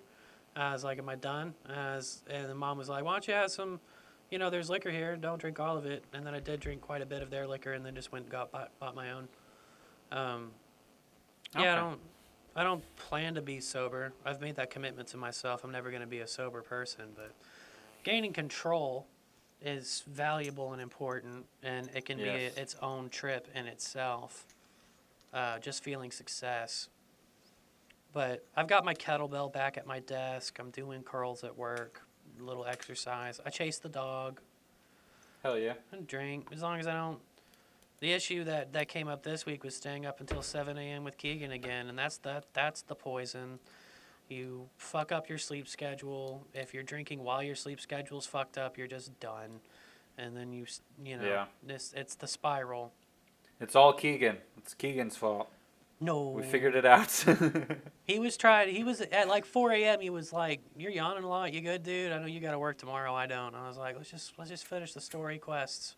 And then we finished the story quest, and I was like, "I want to do a survival mode, a couple survival modes." It was me living in my bad habits, but I wasn't drinking that day. No, I just looked up on Instagram. There was so much. He's so long-winded. Yeah, it's a short amount of time, but he did say a lot about I'm not even having a hard time going without it. Blah blah blah. But then it gets to the end, and he's like, "Yeah, I'm gonna smoke weed again, probably." I think everybody who dabbles in recreational drugs, even for self-medicating or even proper medicating, obviously don't stop any SRIs. Those are really doing things to your body. You have to talk to a doctor. Your anxiety medicine would be an SRI. I forgot what it stands for. It's changing you chemically. It's doing stuff. Yes. It's really doing stuff to your brain. It's not just providing relief. Women who take them, and they don't know how the science of these things completely work well either. That's why you can go through so many different medications and balances, is they are really playing with your body to nail a formula here. But people, like, some crazy things happen, like people get more depressed, people lose the ability to orgasm, they lose arousal, they have immunoresponses that are out of whack. And you can do it safely, but you've got to have a doctor monitor it. And you don't want to cold turkey those things too often, like, because it's sometimes they build you up and they've got to wean you off, and you've got to learn to find serotonin on your own or do other shit like that. But other people who are doing recreational stuff should periodically take a hard break and reset and reassess. This is true. It's good for you. Yep, gets you back on some kind of normal base level. Yeah. That's what I've been telling Arthur about why I haven't been giving him too many treats. But the mom's been giving him scraps. Because you're going to find one day that you're just expecting a treat. And it won't even be a treat anymore. It'll just be normal-ass food. How do you think that'll make you feel? You go chasing even bigger highs. You're going to be chasing that dragon forever, Arthur. What are you doing? Yeah, if you stop hopping around like a kid at Disney World every time I grab a plastic bag, I don't even know. Do you still want the treat that bad? Yeah, you better show you want this fucking treat. I want to see you dance and be happy. I don't want to see you just being like, thanks. Just thanks, lays Dad. there and opens his mouth. Just put it in. No, mouth kisses, no. Ew, he licked his butthole with that. He definitely did. I love you, turd. He's been trying to get in my lap the whole conversation. Bah, what a I'll give you whore. a hug. I'll give you a hug. You're a dumb dog. I'll give you a hug. You're a stupid slut. No, don't fucking flail. Take my cords out. Good boy. But yeah, that's all I got.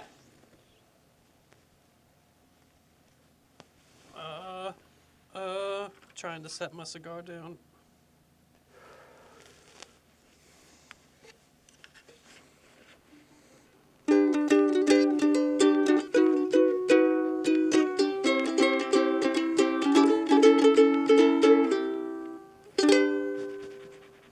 Can't help you there. Zach hung up. There was a connection issue. Are you there, sir? I can't hear you. We're calling him back. Think we must have dropped again. Sad. I'll let him call me back. I'll leave this in. Might be at the end. I don't know. Call's not working. Might be calling each other at the same time.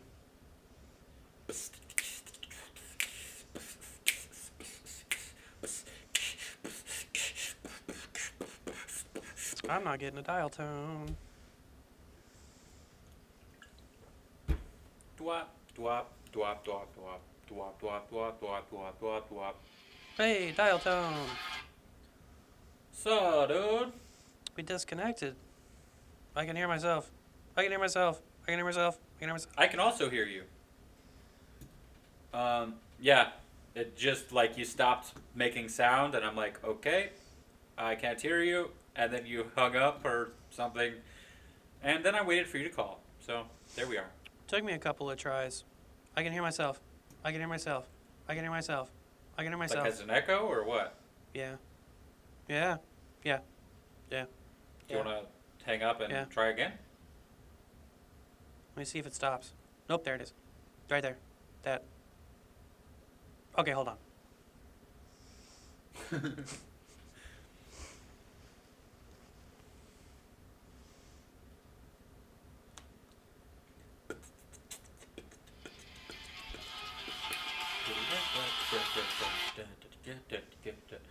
You there? Yep.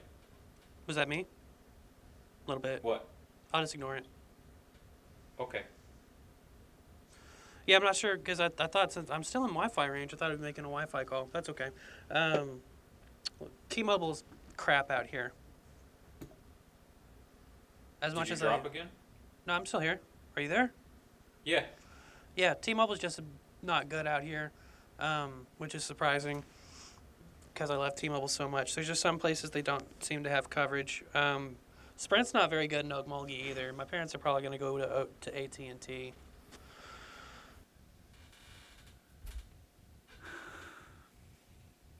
I'm calling him back, hose. Hold on.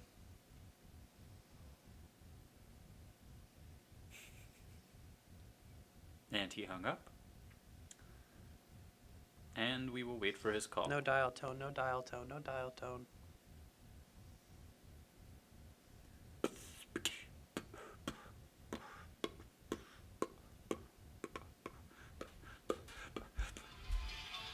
Dial tone. So, dude. Bruh, why you disconnect?